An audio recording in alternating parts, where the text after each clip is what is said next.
नमस्कार दोस्तों, स्वागत है आप सभी का सिविल वाला की यूट्यूब चैनल पर। आई होप आप सभी लोगों की तैयारी एकदम बढ़िया से चल रही है, क्योंकि अब ज़्यादा टाइम तो नहीं बचा है। लेकिन फिर भी अगर आपको ऐसा लग रहा है कि तैयारी में कुछ तो कमी है या मॉक में नंबर नहीं इंक्रीज हो रहे हैं, तो हमारे कई प्रोग्राम्स रनिंग हैं, आप उनको देख सकते हैं और अपनी तैयारी को और इन्हेंस कर सकते हैं। चलिए आज की क्लास में देखते हैं हम लोग क्या डिस्कस करेंगे। आज की क्लास में हम लोग देखेंगे यूनियन बजट के बारे में। किसके बारे में? यूनियन बजट के बारे में। एग्जाम पॉइंट ऑफ व्यू से जितनी भी चीज़ें ज़रूरी हैं बजट की, हम वो सभी चीज़ें डिटेल से डिस्कस करेंगे। किस स्कीम को कितना एलोकेशन हुआ है, बजट को कौन प्रेजेंट करता है, किस आर्टिकल में बजट का उल्लेख हुआ है, बजट टर्म का हमारे कॉन्स्टिट्यूशन में यूज हुआ है या नहीं हुआ है, अगर नहीं हुआ है तो उसके स्थान पर किस टर्म का हम यूज करते हैं। चलिए देखते हैं हम सबसे पहले कि बजट किसे कहते हैं। देखिए, बजट जो होता है यह एक वित्त वर्ष में सरकार की अनुमानित प्राप्तियों और व्यय का विवरण होता है। क्या होता है? It is the statement of estimated receipts and expenditure of the government in a financial year. देखिए, इससे आपको एक स्टेटमेंट में प्रश्न पूछ सकता है कि बजट के बारे में सत्य कथन या असत्य कथन चुनें।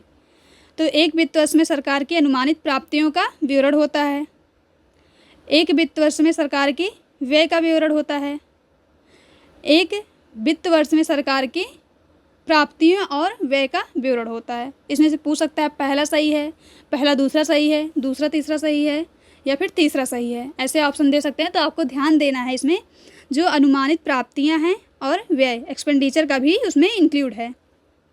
ये अनुमानित प्राप्तियां और व्यय का विवरण होता है। तो जो है बजट को तैयार कौन करता है? ये जो होता है उत्तरदायी नोडल निकाय कौन सा होता है? तो क्या होता है? Department of economic affairs. कौन सा? Department of economic affairs budget को तैयार करने के लिए रिस्पॉन्सिबल होता है। अगर आपसे पूछा जाए बजट टर्म को हमारे कॉन्स्टिट्यूशन में डिफाइन किया गया है कि नहीं, तो इसका आंसर होगा नहीं। हमारे कॉन्स्टिट्यूशन में बजट को कहीं भी परिभाषित नहीं किया गया है। उसके स्थान पर क्या यूज करते हैं? कौन सा टर्म? वार्षिक वित्तीय विवरण। क्या? वार्षिक वित्तीय विवरण, एनुअल फाइनेंशियल स्टेटमेंट। और किस आर्टिकल में? आर्टिकल 112 में। कौन से आर्टिकल में? आर्टिकल 112 में। तो ये आपको ध्यान देना है कि बजट टर्म को हमारे कॉन्स्टिट्यूशन में डिफाइन नहीं किया गया है। आइए कुछ इम्पॉर्टेंट फैक्ट्स देखते हैं बजट से रिलेटेड जो आपको पता होने चाहिए। देखिए, इंडियाज फर्स्ट बजट, भारत का पहला बजट किसके द्वारा प्रेजेंट किया गया था? तो इसको जेम्स विल्सन के द्वारा। किसके द्वारा? जेम्स विल्सन के द्वारा। और किसके शासनकाल में? तो लॉर्ड कैनिंग के शासनकाल में। और कब? 18 फरवरी 1860 में। 1860 में जेम्स विल्सन के द्वारा भारत का पहला बजट प्रेजेंट किया गया था। लेकिन अगर आपसे पूछ ले स्वतंत्र भारत का पहला बजट, तो स्वतंत्र भारत का पहला बजट आर.के. षणमुगम चेट्टी के द्वारा। और कब? 26 नवंबर 1947। स्वतंत्र भारत के बाद जो है, मतलब भारत जब स्वतंत्र हुआ था उसके बाद जो सरकार बनी थी उसके पहले वित्त मंत्री भी कौन थे? यही थे, आर.के. षणमुगम चेट्टी थी। भारतीय बजट का जनक किसे कहा जाता है? फादर ऑफ इंडियन बजट, तो पीसी महालनोबिस को। ये आपको ध्यान देना है कि भारतीय बजट का जनक पीसी महालनोबिस जी को कहा जाता है। सबसे ज़्यादा बार बजट किसने पेश किया? तो मोरारजी देसाई जी ने। किसने? मोरारजी देसाई जी ने। कितने बार? 10 बार।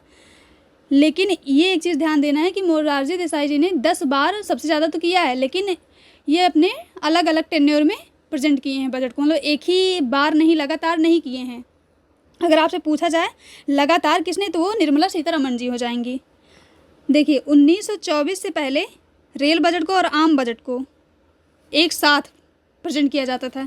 कैसे? एक साथ। लेकिन 1924 में रेल बजट को और आम बजट को एक वर्ष समिति द्वारा अलग कर दिया गया था। लेकिन फिर 2017-18 में जो गवर्नमेंट आई उसने रेल बजट को और आम बजट को एक में कर दिया।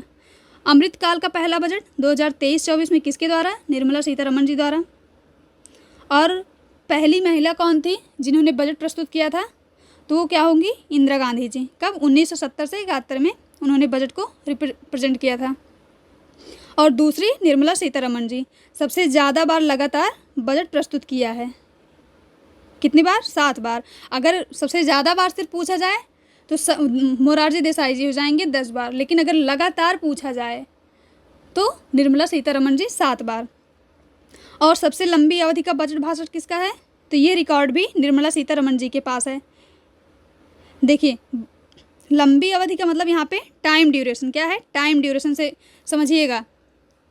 तो निर्मला सीतारमण जी। लेकिन अगर सबसे लंबा बजट भाषण किसके अकॉर्डिंग, वर्ड्स के अकॉर्डिंग, तो मनमोहन सिंह जी के पास रिकॉर्ड है। और सबसे छोटी अवधि का बजट भाषण तो निर्मला सीतारमण जी। यहाँ पर भी छोटी अवधि टाइम ड्यूरेशन से है।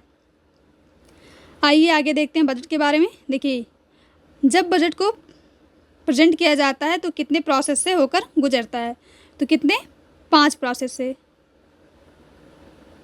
कितने प्रोसेस से? 5 प्रोसेस से होकर वो गुजरता है। तो सबसे पहले देखिए, जब हम किसी चीज़ को प्रेजेंट करते हैं तो उस पर डिस्कशन होता है, तो वैसे बजट का भी है। जब बजट को प्रेजेंट करते हैं तो उस पर डिस्कशन क्या होता है, किस पे? Discussion on budget in both houses. संसद के दोनों सदनों में बजट पर सामान्य चर्चा होगी। उसके बाद क्या होगा? अस्थायी समितियों द्वारा अलग अलग मंत्रालयों की अनुदान मांगों की जांच होगी। बजट में मंत्रालयों के लिए जो अनुदान मांगे की जाएंगी उनकी अस्थायी समितियों द्वारा अलग अलग जांच होगी। उसके बाद detailed discussion and voting on demand for grants in Lok Sabha. अनुदान मांगों पर लोकसभा में विस्तृत चर्चा होगा और मतदान होगा। उसके बाद विनियोग और वित्त विधेयक पारित किया जाएगा। आप लोग कमेंट्स में बताइएगा कि विनियोग विधेयक क्यों पारित किया जाता है। हमारा जो 5th प्रोसेस होगा बजट का, वो हो गया विनियोग और वित्त विधेयक पारित करना। आप लोग कमेंट्स में बताइएगा कि विनियोग विधेयक क्यों पारित किया जाता है। देखिए, अब बजट का वर्गीकरण, क्लासिफिकेशन ऑफ बजट। इसके 2 क्लासिफिकेशन है। पहला रेवेन्यू बजट, दूसरा कैपिटल बजट। देखिए, बजट के 2 क्लासिफिकेशन हैं। पहला जो हो गया रेवेन्यू बजट, दूसरा कैपिटल बजट। रेवेन्यू बजट जो होता है उसमें रेवेन्यू इनकम होता है और एक्सपेंडिचर होता है। कैपिटल जो होता है उसमें भी कैपिटल इनकम एंड एक्सपेंडिचर होता है। अब यहाँ पर जो राजस्व आय होगी उसमें क्या क्या इंक्लूड होगा, उसमें देखिए टैक्स इंक्लूड होगा। टैक्स में दोनों डायरेक्ट टैक्स और इनडायरेक्ट टैक्स दोनों इंक्लूड होंगे, प्लस नॉन टैक्स रेवेन्यू। क्या? नॉन टैक्स रेवेन्यू ये भी इंक्लूड होगा। और ब्याज प्राप्ति, जो भी ब्याज प्राप्ति होगी वो भी इंक्लूड होगा। तो राजस्व आय जो होगा रेवेन्यू इनकम, उसमें 3 चीज़ें इंक्लूड होंगी। टैक्स में इनडायरेक्ट और डायरेक्ट टैक्स दोनों। गैर कर राजस्व अर्थात नॉन टैक्स रेवेन्यू, और नॉन टैक्स रेवेन्यू में सार्वजनिक उपक्रम का लाभांश होगा, जो भी पब्लिक सेक्टर का, वो इंक्लूड किया जाएगा। और तीसरा क्या है? ब्याज प्राप्ति। अगला जो है एक्सपेंडिचर व्यय, उसमें क्या होगा? गवर्नमेंट का ऐसा व्यय जिसमें किसी भी प्रकार की परिसंपत्ति का सृजन नहीं हो रहा हो और उत्तरदायित्व भी कम नहीं हो रहा। ये दोनों कंडीशन पूरी होंगी तो वो क्या होगा? एक्सपेंडिचर। किसमें? राजस्व का। राजस्व व्यय होगा वो क्या क्या? परिसंपत्ति का सृजन नहीं हो रहा हो और उत्तरदायित्व भी कम नहीं हो रहा हो। अगला है कैपिटल। देखिए, कैपिटल इसमें प्राप्तियां और एक्सपेंडिचर व्यय। कैपिटल प्राप्तियां या इनकम में क्या होंगे? विनिवेश के माध्यम से जो भी पैसा आएगा। क्या? विनिवेश के माध्यम से जो भी पैसा आएगा, प्लस जो भी लोन वापस आएगा और निजीकरण जो भी उधारियां होंगी वो वापस आएंगी। और जो है एक्सपेंडिचर, जो कैपिटल एक्सपेंडिचर होगा उसमें परिसंपत्तियों का सृजन हो रहा हो। क्या? परिसंपत्तियों का सृजन हो रहा हो या उत्तरदायित्व को कम हो रहा हो, उत्तरदायित्व भी कम हो रहा हो। देखिए, राजस्व व्यय जो था उसमें परिसंपत्तियों का सृजन नहीं हो रहा था और उत्तरदायित्व भी कम नहीं हो रहा था। लेकिन पूंजीगत व्यय जो होगा कैपिटल एक्सपेंडिचर, उसमें जो है परिसंपत्तियों का सृजन भी हो रहा है और उत्तरदायित्व भी कम हो रहा है। तो इस डिफरेंस को आप ध्यान दीजिएगा। तो देखिए, यहाँ पे क्या बताया गया है? राजस्व बजट, रेवेन्यू बजट, सरकार की कर, गैर कर राजस्व प्राप्तियाँ और व्यय सहित। इसको आप ध्यान दीजिएगा कि राजस्व बजट में क्या क्या इंक्लूड है। टैक्स भी इंक्लूड है, नॉन टैक्स रेवेन्यू और एक्सपेंडिचर, ये 3 चीज़ें इंक्लूड हैं। इसका भी स्टेटमेंट में आपसे पूछ सकता है कि राजस्व बजट के बारे में सत्य कथन का चयन कीजिए। जैसे पहला दे दिया जाए, राजस्व बजट में कर, गैर कर राजस्व प्राप्तियां सम्मिलित हैं। और दूसरा दे दिया जाए, राजस्व बजट में कर, गैर कर एवं व्यय भी सम्मिलित हैं। और ऑप्शन दे दिया जाए, पहला सही है, दूसरा सही, 1 और 2 दोनों सही और दोनों ही सही नहीं हैं। तो इस चीज़ को आप ध्यान दीजिएगा, इसमें कि टैक्स, नॉन टैक्स और एक्सपेंडिचर भी इंक्लूड है। पूंजीगत में, कैपिटल में सरकार की पूंजीगत प्राप्तियाँ और भुगतान सहित ये सम्मिलित है। देखिए बजट में 4 वर्गों पर विशेष ध्यान दिया गया है। आइए देखते हैं वो 4 वर्ग कौन कौन से हैं। पहला तो जो फार्मर हैं, फार्मर्स पर ध्यान दिया जाएगा। जो हमारे यूथ हैं उन पर ध्यान दिया जाएगा, और जितने भी पुअर्स हैं, गरीब हैं, उन पर ध्यान दिया जाएगा। और फोर्थ हैं वीमेन। इन 4 लोगों पर विशेष ध्यान दिया जाएगा। कौन कौन सा? Farmers, youth, poor, women. इन 4 लोगों पर विशेष ध्यान दिया जाएगा। इससे भी प्रश्न पूछ सकता है कि 4 लोगों पर, जैसे 4 मुख्य वर्गों पर ध्यान दिया गया है, इनमें से नहीं है, तो दे दिया जाएगा फार्मर्स, यूथ, पुअर, और एक ऑप्शन आपको दे दिया जाएगा कुछ और, जैसे दलित या कोई वर्ग। तो लेकिन इसमें दलित नहीं है, महिलाएं हैं, क्या है? वीमेन है। इसको आपको ध्यान देना है।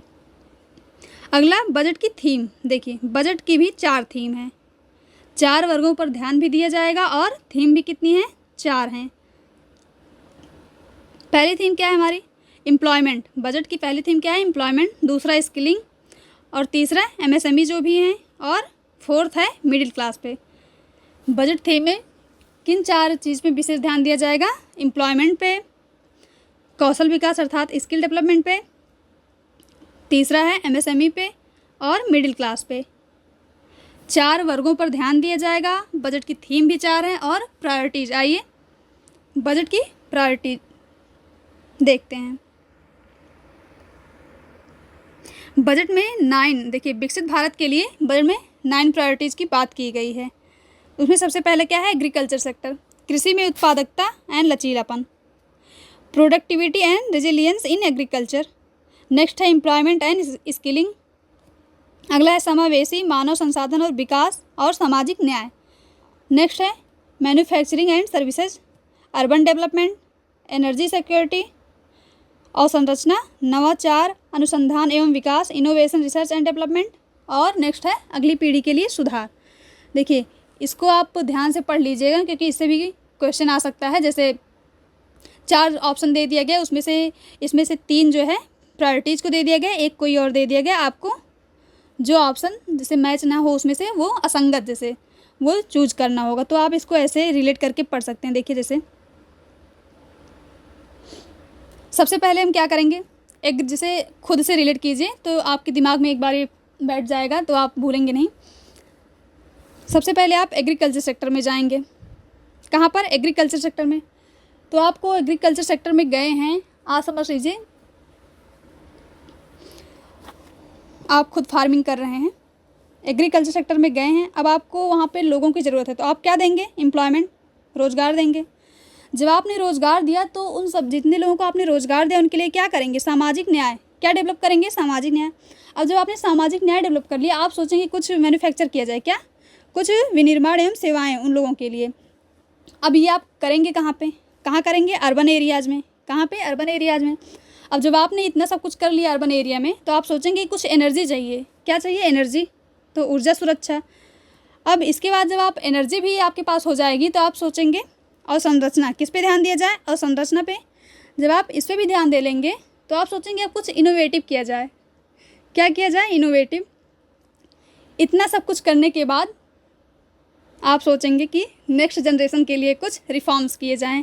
तो ऐसे आप इसको रिलेट करके समझ सकते हैं, जिससे आप भूलेंगे नहीं। आइए आगे देखते हैं।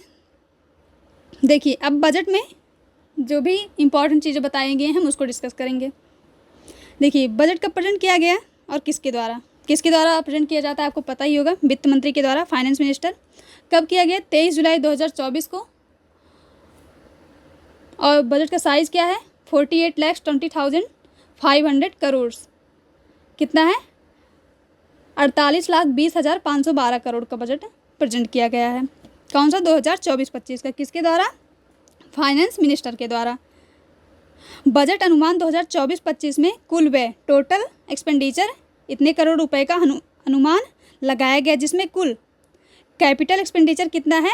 ये देखिए, ये आपके लिए डेटा बहुत ही इजी है। इसमें कितना है? सिर्फ 1 ही आपको ध्यान देना। कैपिटल एक्सपेंडिचर में सिर्फ 1 है, उसको ध्यान देना है। फिर संशोधित अनुमान 2023-24 की तुलना में बजट अनुमान में पूंजीगत व्यय जो 2023-24 में कैपिटल एक्सपेंडिचर था, और जो 2024-25 में कैपिटल एक्सपेंडिचर है उसमें कितनी ग्रोथ दिखाई गई है, तो 16.9% की, कितने 16.9% की ग्रोथ दिखाई गई है। बजट अनुमान 2024-25 में इतने करोड़ रुपए का प्रभावी पूंजीगत व संशोधित अनुमान 2023-24 की तुलना में 18.2% की वृद्धि दर्शाता है। देखिए, जो 2023-24 का बजट था उसमें कैपिटल एक्सपेंडिचर कितनी ग्रोथ दिखाता है, 16.9% का, और जो इफेक्टिव कैपिटल एक्सपेंडिचर है वो कितना दिखाता है, 18.2% का, कितना 18.2% का। देखिए यहाँ पे आपको ध्यान देना, दोनों ही कैपिटल ही है, ठीक।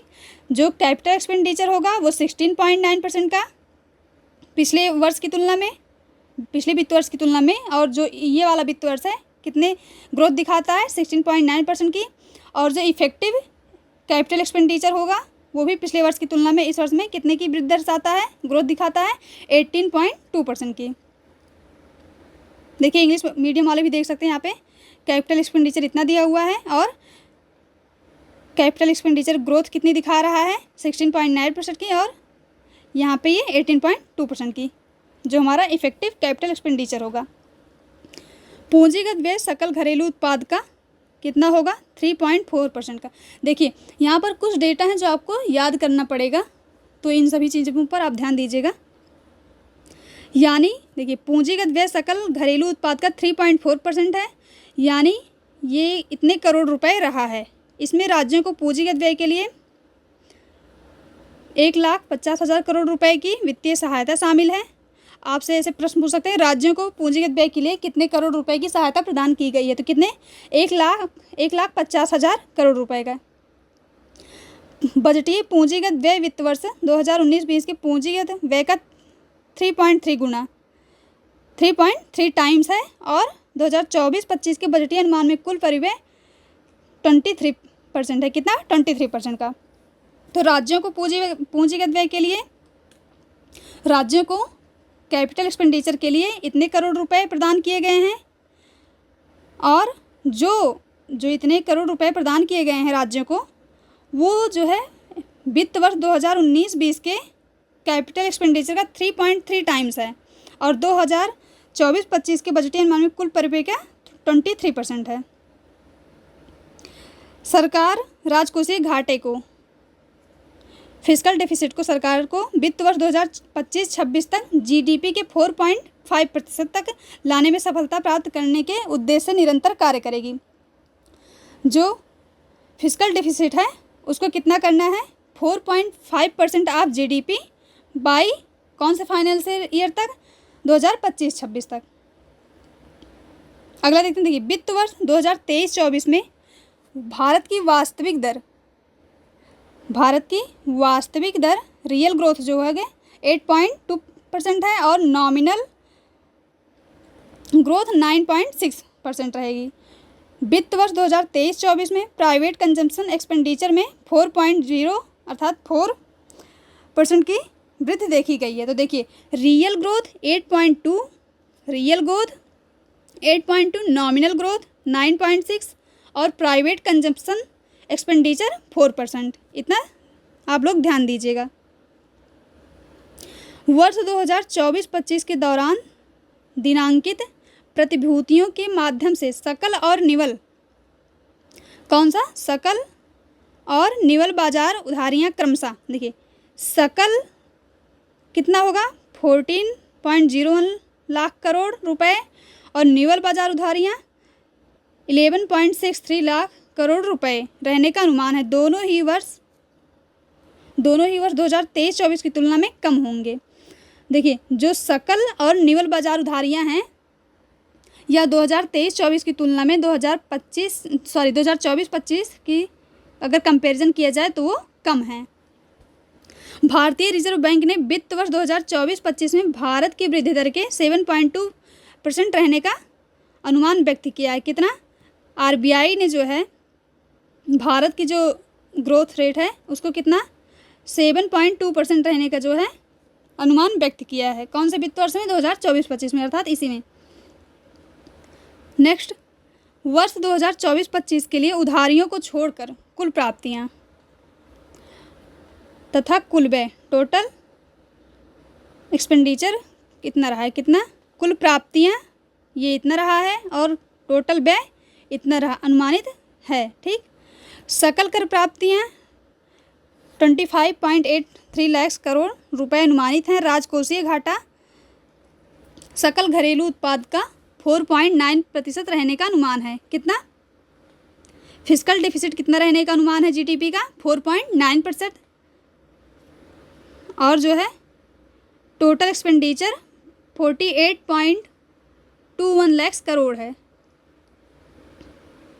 ये डेटा आप ध्यान दीजिएगा। अगला है लेखा महानियंत्रक द्वारा प्रकाशित 3 अस्थायी वास्तविक के अनुसार केंद्र सरकार का राजकोषीय घाटा, जो केंद्र सरकार का फिस्कल डेफिसिट है सकल घरेलू उत्पाद का 5.6% हो गया है। कितना हो गया है? केंद्र सरकार का फिस्कल डेफिसिट जीडीपी का 5.6% हो गया। इसके अलावा 2023-24 में राजस्व घाटा रेवेन्यू डेफिसिट जीडीपी का 2.6% कम हुआ है। रेवेन्यू डेफिसिट जीडीपी का कम हुआ है 2.6%, और जो है फिस्कल डेफिसिट जो है जीडीपी का 5.6% हो गया है। नेक्स्ट देखिए औसत खुदरा मुद्रास्फीति। औसत खुदरा मुद्रास्फीति वित्त वर्ष 2022-23 में 6.7% की तुलना में वित्त वर्ष 2023-24 में 5.4% पर आ गई है। देखिए जो इन्फ्लेशन थी, एवरेज रिटेल इन्फ्लेशन, वो 2022-23 में 6.7% की तुलना में 2023-24 में 5.4% पर आ गई है। शीर्ष पर महंगाई शीर्ष पर महंगाई कब थी? ऐसे प्रश्न पूछ सकता है आपसे कि शीर्ष पर महंगाई कब थी? जून 2024 में शीर्ष पर महंगाई थी, और कितने परसेंट की? 5.1% की, जो कोर इन्फ्लेशन की दर से 3.1% नीचे है। कितना है? 3.1% नीचे। सर्वांगीण रूप से मुद्रास्फीति भारतीय रिजर्व बैंक के अनुसार 2 से 6% के दायरे में देखी गई है। देखिए जो ओवरऑल रिटेल इन्फ्लेशन होगा आरबीआई के अकॉर्डिंग, किसके अकॉर्डिंग? आरबीआई के अकॉर्डिंग जो ओवरऑल रिटेल इन्फ्लेशन होगा वो 2 से 6% के दायरे में देखी गई। कितना?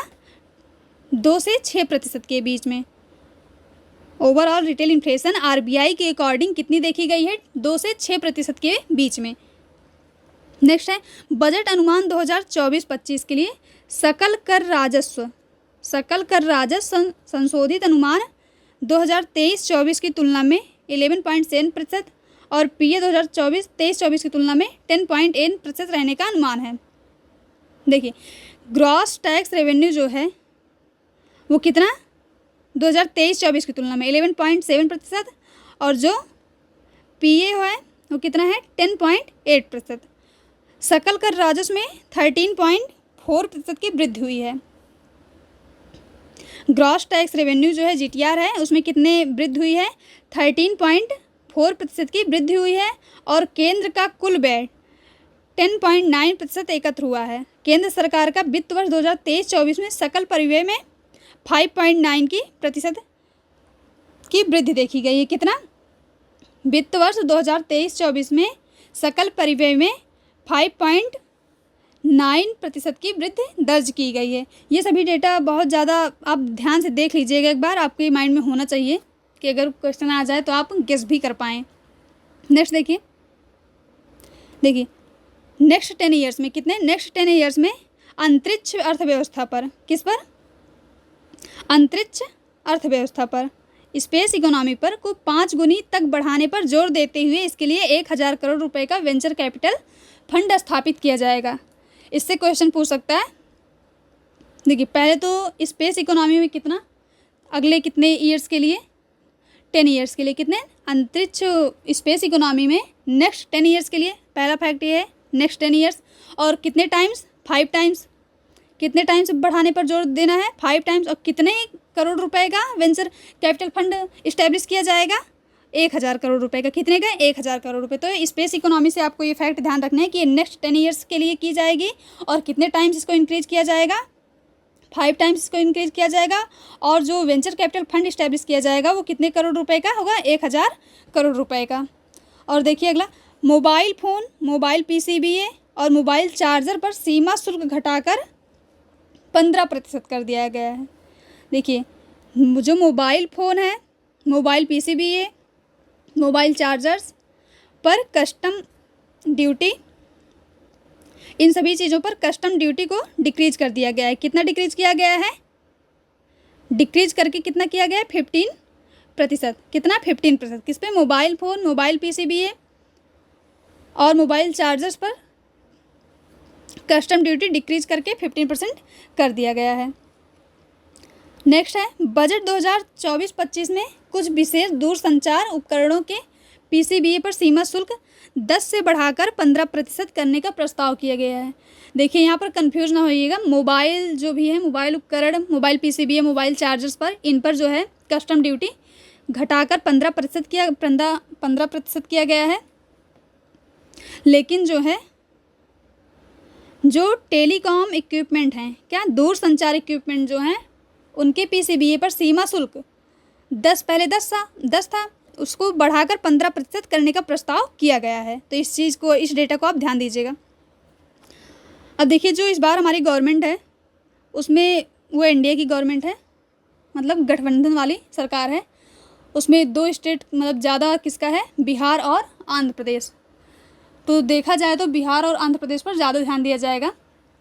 जैसे हमारे कई फ्रेंड्स होते हैं, अगर किसी फ्रेंड्स ने हमारा कुछ सपोर्ट कर दिया कहीं पर, तो अगर हमें कुछ भी करना होता है तो जिस फ्रेंड ने हमारा सपोर्ट किया होगा हम उस पर पहले ध्यान देंगे। तो वैसे यहाँ भी आप इसको रिलेट कर सकते हैं कि बिहार और आंध्र प्रदेश पे थोड़ा ज़्यादा फोकस किया जाएगा। देखिए वित्त मंत्री जी ने क्या कहा है कि बिहार में गया में स्थित विष्णुपद मंदिर जो है और बोध गया में महाबोधि मंदिर का बहुत अधिक आध्यात्मिक महत्व है। क्या है? आध्यात्मिक महत्व है। विश्व स्तरीय तीर्थ स्थल और पर्यटन स्थलों के रूप में विकसित करने के लिए सफल काशी विश्वनाथ मंदिर कॉरिडोर मॉडल के अनुरूप विष्णुपद मंदिर गलियारा और महाबोधि मंदिर गलियारे के समग्र विकास के लिए सहायता प्रदान की जाएगी। किसके लिए? देखिए बिहार में गया में विष्णुपद मंदिर है और बोध गया में महाबोधि मंदिर है। इन दोनों का बहुत ही ज़्यादा क्या है? स्पिरिचुअल महत्व है। तो विश्व स्तरीय तीर्थ स्थल और पर्यटन स्थलों के रूप में इसको विकसित करने के लिए काशी विश्वनाथ मंदिर गलियारा मॉडल के अनुरूप विष्णुपद मंदिर गलियारा और महाबोधि मंदिर गलियारे के समग्र विकास के लिए सहायता प्रदान की जाएगी। आप लोग कमेंट में बताइएगा कि महापरिनिर्वाण मंदिर कहाँ पर है? महापरिनिर्वाण मंदिर कहाँ पर स्थित है, ये बताइएगा आप लोग कमेंट में। तो देखिए यहाँ पर बिहार पर ध्यान दिया गया, जो यहाँ पे एक कॉरिडोर इस्टेब्लिश किया जाएगा काशी विश्वनाथ। ये पूछ सकता है आपसे कि कॉरिडोर जो मतलब उसके विकास डेवलप किया जाएगा तो कहाँ से कहाँ तक, तो आपको ध्यान दें काशी विश्वनाथ एक हो गया, काशी विश्वनाथ उसमें सम्मिलित होगा, इंक्लूड होगा। और कहाँ किसके अनुरूप? विष्णुपद मंदिर का जो होगा बिहार का गया में, और जो होगा बोध गया का महाबोधि मंदिर। तो इसमें 3 फैक्ट इंक्लूड हैं। कौन कौन से? काशी विश्वनाथ होगा। देखिए काशी विश्वनाथ कहाँ पे है? वाराणसी में, ये उत्तर प्रदेश का हो गया। और ये विष्णुपद और बोध गया ये दोनों बिहार के हैं।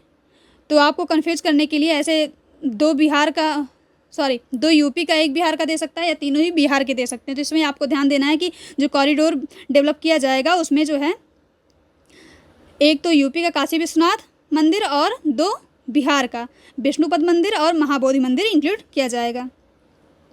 देखिए अब जो 4 वर्ग थे जिसमें विशेष ध्यान दिया जाएगा उसमें एक थी वीमेंस पर भी। तो वीमेंस के लिए भी कुछ आवंटित किया जाएगा। देखिए महिला संचालित विकास को बढ़ावा देने के लिए, किसको? वुमेन लेड डेवलपमेंट को प्रमोट करने के लिए कई स्कीम्स के लिए एलोकेशन हुआ है। कितना?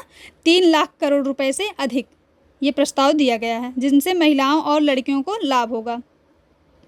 जो वुमेन लेड डेवलपमेंट होंगी उनको प्रमोट करने के लिए बजट में प्रस्ताव किया गया है 3 लाख करोड़ रुपए से अधिक का। कितने? 3 लाख। तो इसको आपको ध्यान देना है कि बजट में वीमेंस और गर्ल्स के लिए उनको जो है फ़ायदा हो, कितने लाख करोड़ रुपए का आवंटन करने का प्रस्ताव किया गया है? तो 3 लाख का। कितना? 3 लाख करोड़ का। नेक्स्ट, 2 लाख करोड़ रुपए की लागत से 2 लाख करोड़ रुपए की लागत से 5 योजनाओं और पहलों से संबंधित प्रधानमंत्री का पैकेज अगले 5 वर्षों में 4.1 करोड़ युवाओं को रोजगार, एम्प्लॉयमेंट, स्किल डेवलपमेंट और अन्य अवसरों की सुविधा देगा। किसकी? जो हमारे यूथ हैं। कितने यूथ को? ये डेटा आपको ध्यान देना है। कितने को? 4.1 करोड़। कितने? 4.1 करोड़ को यूथ, उनको किस पे? एम्प्लॉयमेंट, स्किल और अदर अपॉर्चुनिटीज़। और कितने करोड़ रुपए की लागत से? 2 लाख करोड़ रुपए की लागत से। कितने योजनाओं को? 5 योजनाओं को, जिसमें से जो 5 योजनाएं होंगी उसमें से 3 तो एम्प्लॉयमेंट पर बेस्ड होंगी, 3 एम्प्लॉयमेंट पे बेस्ड और 2 किस पे? स्किल पे। किस पे? 2 स्किल पे, 3 एम्प्लॉयमेंट पे बेस्ड होंगी। अगला क्या है?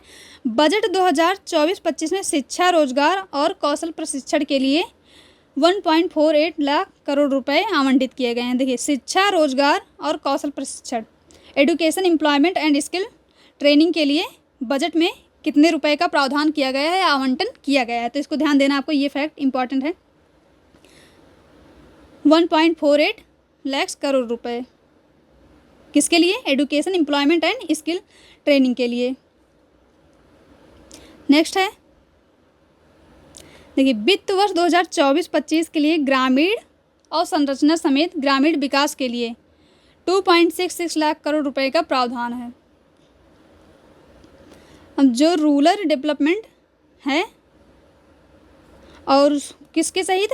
ग्रामीण विकास के सहित ग्रामीण अवसंरचना दोनों को विकास के लिए कितने रुपए का प्रोविज़न किया गया है बजट में? तो 2.66 लाख करोड़ रुपए। ये आपको डेटा ध्यान रखना है। एक तो यूथ के लिए कितना, वीमेन के लिए कितना, एडुकेशन एंड स्किल ट्रेनिंग के लिए कितना, और ये रूरल डेवलपमेंट के लिए कितने रुपए का प्रावधान किया गया है। अगला है, ग्रामीण बस्तियों को सभी मौसमों के उपयुक्त सड़क संपर्क सुविधा प्रदान करने के लिए PMGSY के चरण 4 की शुरुआत की गई है। तो इसमें पूछा जा सकता है कितनी ग्रामीण बस्तियों के दिए? तो 25,000। कितने? 25,000 ग्रामीण बस्तियों के लिए। और ये प्रधानमंत्री ग्राम सड़क योजना होगी। हाँ, तो इसके कौन से चरण की शुरुआत की गई है? तो इसके चौथे चरण की शुरुआत की गई है। कौन से चरण के? चौथे चरण की शुरुआत की। कितनी ग्रामीण बस्तियों के लिए? 25,000 ग्रामीण बस्तियों के लिए। ये डेटा भी आपको याद रखना है। ये 25,000 और ये प्रधानमंत्री ग्राम सड़क योजना की कौन से चरण की शुरुआत की जाएगी? तो चौथे चरण की। इससे PYQ में रिलेटेड एक क्वेश्चन आया था, एक स्कीम थी, उसका भी चरण पूछा था कौन से चरण की शुरुआत की गई है। तो इसको आप ध्यान दीजिएगा कि चौथे चरण की शुरुआत की गई है। देखिए, the limit of Mudra loans will be enhanced to ₹20 lakh from the current ₹10 lakh. अब देखिए, जो मुद्रा लोन है वो 10 लाख रुपए से बढ़ाकर 20 लाख रुपए किया जाएगा। कहाँ से? 20 लाख से किया जाएगा। कितना? 20 लाख। किससे बढ़ाकर? 10 लाख, 10 लाख से बढ़ा करके 20 लाख किया जाएगा। अर्थात मुद्रा लोन को इंक्रीज किया गया है। लेकिन ये सिर्फ उन्हीं लोगों के लिए किया गया है जो पहले लिए थे और चुका दिए हैं। अर्थात जिनका मतलब एक कह सकते हैं कि जिन्होंने लोन पहले लिया था और उसको चुका दिया है, तो ये उन्हीं के लिए ये सुविधा मिलेगी। तो उनके लिए 10 लाख से बढ़ाकर 20 लाख कर दिया गया है। सरकार अगले 5 वर्षों में 1 करोड़ युवाओं को कितने? 5 वर्षों में कितने? 1 करोड़ युवाओं को 500 शीर्ष कंपनियों में इंटर्नशिप के अवसर प्रदान करने के लिए एक व्यापक योजना का शुभारंभ करेगी। कितने? 1 करोड़ यूथ को कितने? 5 ईयर्स में। और कितने कंपनियों में? 500 टॉप कंपनीज में इनको जो है व्यापक योजना का इसका शुभारंभ करेगी इंटर्नशिप के लिए। देखिए, बजट जो है 2024-25 में जो एस्टिमेटेड टैक्सेस हैं उसमें 3 टॉप पे कौन से हैं? पहला है इनकम टैक्स, आय पर कर, और दूसरा है GST, good and service tax, और नेक्स्ट है कॉरपोरेट टैक्स, निगम कर। पहला आयकर, वस्तु एवं सेवा कर अर्थात GST, और थर्ड है निगम कर। इन 3 पे ज़्यादा दिया गया है। ये आप डेटा देख सकते हैं कि इनकम टैक्स पर इतना दिया गया है, GST पर इतना, और कॉरपोरेट टैक्स पर इतना दिया गया है। नेक्स्ट देखिए, बजट अनुमान 2024-25 में केंद्र की निवल प्राप्तियाँ। बजट 2024-25 में केंद्र की निवल प्राप्तियाँ। तो सबसे पहले निवल केंद्र का कर राजस्व कितना है 25.8%। दूसरा गैर कर राजस्व नॉन टैक्स रेवेन्यू 5.5% और नॉन डेप्ट कैपिटल रिसीट्स कितना 0.8%। ये आपको डेटा ध्यान देना है।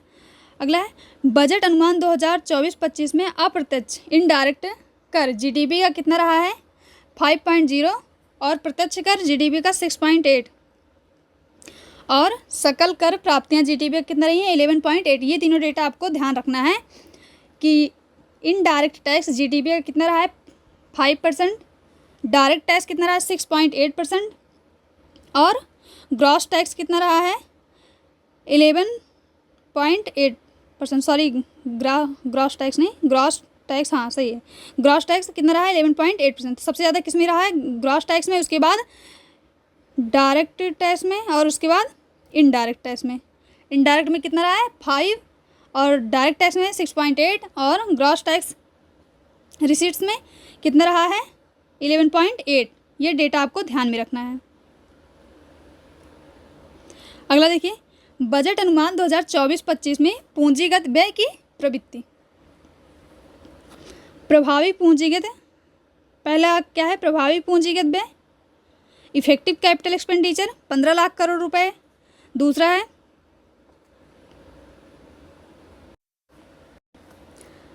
है कैपिटल एक्सपेंडिचर कितना है 11.1 लाख करोड़ रुपए। और थर्ड है पूंजीगत परिसंपत्तियों के सृजन के लिए सहायता अनुदान, grant in aid for creation of capital assets कितना है 3.9 लाख करोड़ रुपए। ये आपको ध्यान देना है। अगला है बजट अनुमान 2024-25 में व्यय की संरचना। तो पहला है केंद्र क्षेत्र की योजनाएं, जो सेंट्रल सेक्टर की स्कीम्स होंगी उनको कितना दिया गया है 15.16 लाख करोड़ रुपए। अदर सेंट्रल सेक्टर एक्सपेंडिचर जो होगा उनको कितना दिया गया है 14.91 लाख करोड़ रुपए। थर्ड है इस्टेब्लिशमेंट एक्सपेंडिचर ऑफ सेंटर्स, अर्थात केंद्र की स्थापना का व्यय, तो 7.84 लाख करोड़ रुपए। और फोर्थ है सेंट्रली स्पॉन्सर्ड स्कीम, तो केंद्र प्रायोजित योजनाएं जो होंगी उनको कितना देगा 5.0 लाख करोड़ रुपए। और फिफ्थ पे कौन सा है अदर ग्रांट्स या फिर लोन्स जो भी होंगे, अन्य अनुदान या फिर ऋण, इनको कितना दिया गया है 3.92 लाख करोड़ रुपए। और नेक्स्ट है वित्त आयोग के अनुदान, क्या finance commission grants 1.32 lakh crore रुपए। ये आप ध्यान दीजिएगा। राजकोषीय घाटे के वित्त पोषण के स्रोत कौन कौन से होते हैं, source of financial fiscal deficit, source of financial fiscal deficit कौन कौन से होते हैं। सबसे पहले मार्केट बोरोइंग, बाजार उधार। दूसरा लघु बचत के विरुद्ध प्रतिभूतियाँ, सिक्योरिटीज अगेंस्ट स्मॉल सेविंग्स। ये दो क्या होते हैं सोर्स फाइनेंस फिस्कल डेफिसिट के, ये दो सोर्स होते हैं, पहला बाजार उधार और उसके बाद लघु बचत के विरुद्ध प्रतिभूतियाँ। बजट अनुमान 2024-25 में राज्यों और संघ क्षेत्रों को अंतरण की संरचना, जो कंपोजिशन ऑफ ट्रांसफर्स है स्टेट एंड यूटीज के बीच में वो कितना है। तो देखिए डेवल्यूशन सबसे पहले आएगा, फिर scheme related and other transfer, फिर फाइनेंस कमीशन, ये तीन चीज़ें आएंगी इसमें। बजट अनुमान 2024-25 में, जो 2024-25 का बजट है उसमें स्टेट एंड यूटीज का जो है टोटल ट्रांसफ़र कितना है।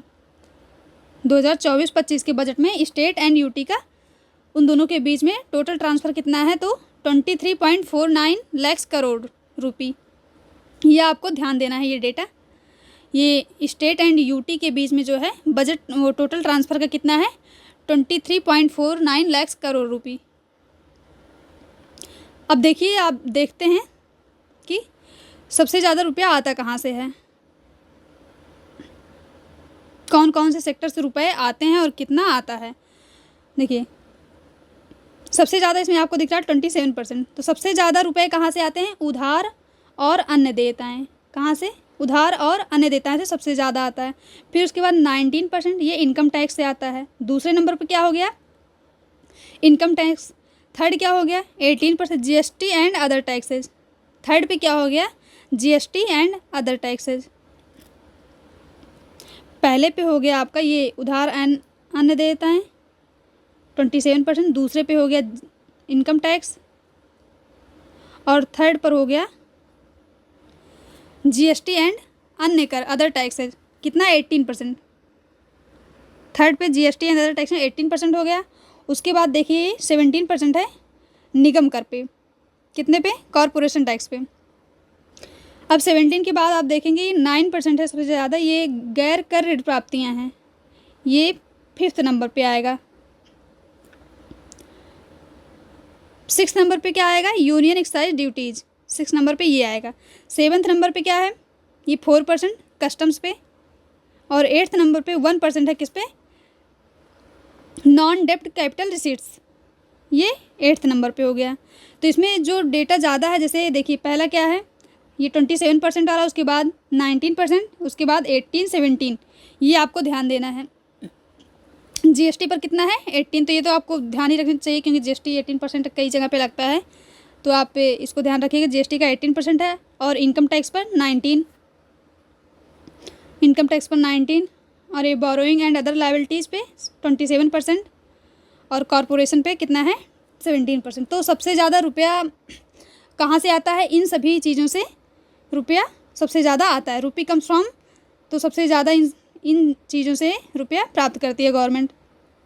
अब आपने देखा यहाँ पे आता कहाँ से है, लेकिन जाता कहाँ पे है ज़्यादा या कम, उसको देखते हैं। जाता कहाँ पे है, देखिए सबसे ज़्यादा कहाँ पे जाता है, ये 21%। कितना है, करों और शुल्कों में राज्यों का हिस्सा, state share of taxes and duties. जो राज्यों का हिस्सा होता, जो राज्यों का हिस्सा होता है करों और शुल्कों में, सबसे ज़्यादा वहाँ जाता है। कितना, 21%। उसके बाद 19% कहाँ पे जाता है, इंटरेस्ट पेमेंट्स में, ब्याज भुगतान में। उसके बाद कहाँ पे जाता है, ब्याज भुगतान में 19%।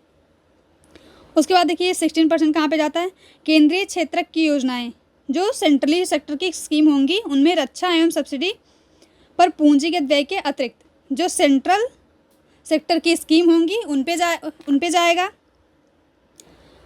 उसके बाद देखिए ये 9% अदर एक्सपेंडिचर पर जाएगा, अन्य व्यय पर 9%।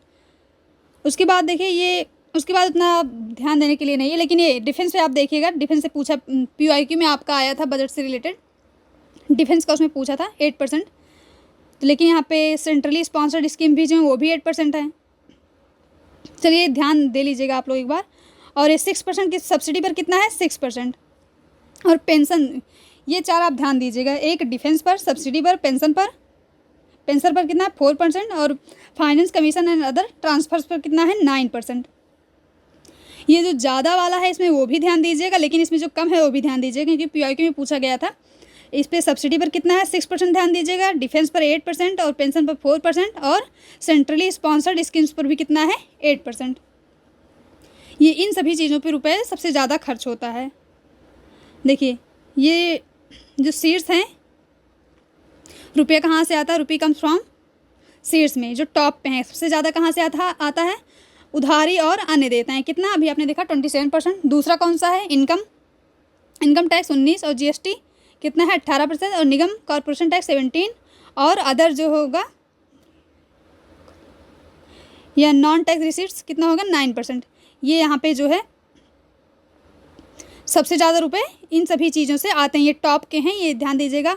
और जाता कहाँ पे है सबसे ज़्यादा, ये करों एवं शुल्क में राज्यों का हिस्सा, state share of taxes and duties में कितना 21%। दूसरा इंटरेस्ट पेमेंट, ब्याज भुगतान में, और सेंट्रल सेक्टर स्कीम जो केंद्र क्षेत्र की योजनाएं होंगी उसमें, और 4th पे finance commission and other transfers, वित्त आयोग एवं अनियंत्रण में। और अगला है अन्य व्यय अदर एक्सपेंडिचर 9। लेकिन इसमें आप कम वाला भी ध्यान दीजिएगा, जैसे सब्सिडी पर कितना जाता है 6%, और डिफेंस पर 8, पेंशन पर 4, ये सभी आप ध्यान दीजिएगा। देखिए सकल घरेलू उत्पाद के प्रतिशत के मुताबिक वित्त वर्ष 2024-25 के बजटीय घाटे के अनुसार केंद्र सरकार के जो राजकोषीय सूचकांक होते हैं, फिस्कल इंडिकेटर्स जो होते हैं, उनके बारे में बताया गया। वो जीडीपी का कितना प्रतिशत उनको प्राप्त किया गया है, कितना मिला है, ये सभी चीज़ें। आइए देखते हैं। देखिए ये इधर दिया गया है फिस्कल इंडिकेटर्स, और ये कितना जीडीपी का कितने % प्राप्त किया गया है वो। तो देखिए जो फिस्कल डिफिसिट है ये अभी मैंने बताया। देखिए फिस्कल डिफिसिट किसे कहते हैं, सबसे पहले जानते हैं राजकोषीय घाटा। देखिए जो सार्वजनिक उधारी होगी, जो पब्लिक सेक्टर की उधारी होगी देश के अंदर भी, और जो मतलब अंतर्राष्ट्रीय स्तर पर भी जो होगा, इंटरनेशनल स्तर पर भी जो होगा, उन दोनों को लेकर के जो पब्लिक सेक्टर की जो उधारियाँ होंगी इसमें वो आएगा। लेकिन इसमें दोनों लेना, जो देश के अंदर उधारी होंगी और जो अंतर्राष्ट्रीय स्तर पर दो होंगी वो। अब राजस्व घाटा, रेवेन्यू डेफिसिट कितना होगा। देखिए वो राजस्व गत व्यय ज़्यादा राजस्व आय से, ठीक। जो राजस्व व्यय होगा वो राजस्व आय से ज़्यादा होगा, अर्थात हमारा जो व्यय होगा वो आय से ज़्यादा होगा, तो राजस्व घाटा। आप देखिए अगर आपका एक्सपेंडिचर अर्थात खर्चा ही आपका इनकम से ज़्यादा हो रहा है तो यहाँ आपको घाटा ही होगा। तो ये आप ऐसे समझिएगा, राजस्व घाटा राजस्व व्यय से ज़्यादा राजस्व आय से, राजस्व व्यय जो होगा राजस्व आय से ज़्यादा होगा, तो वो क्या हो जाएगा, रेवेन्यू डेफिसिट। प्राइमरी डेफिसिट क्या होगा। देखिए राजकोषीय घाटा, जो फिस्कल डेफिसिट होगा उसमें से जब ब्याज इंटरेस्ट को घटा देंगे,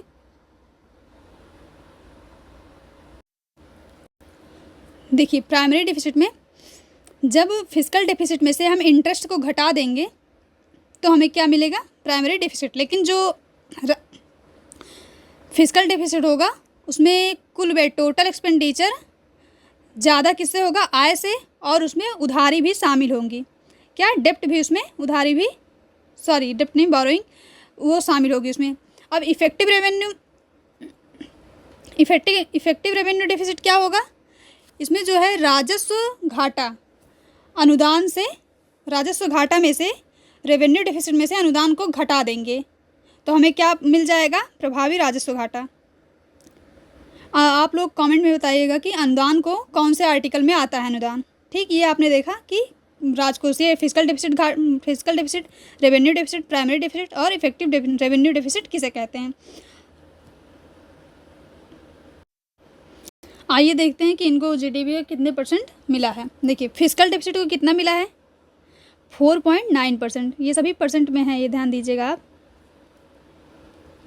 और रेवेन्यू डेफिसिट, राजस्व घाटा 1.8, primary deficit 1.4, effective revenue deficit 0.6%। कितना, 0.6%, किसका, जीडीपी का। टैक्स रेवेन्यू, इसमें ग्रॉस का आएगा, टैक्स रेवेन्यू 11.8%, नॉन टैक्स में 1.7, और सेंट्रल गवर्नमेंट डेप्ट में जो होगा वो सबसे ज़्यादा 56.8। तो ये आपको ध्यान देना, ये 4 तो आपको ध्यान देना ही है, राजकोषीय घाटा से लेके प्रभावी राजस्व घाटा तक। Fiscal deficit, revenue deficit, primary और इफेक्टिव रेवेन्यू डेफिसिट, इसका आपको ध्यान देना है।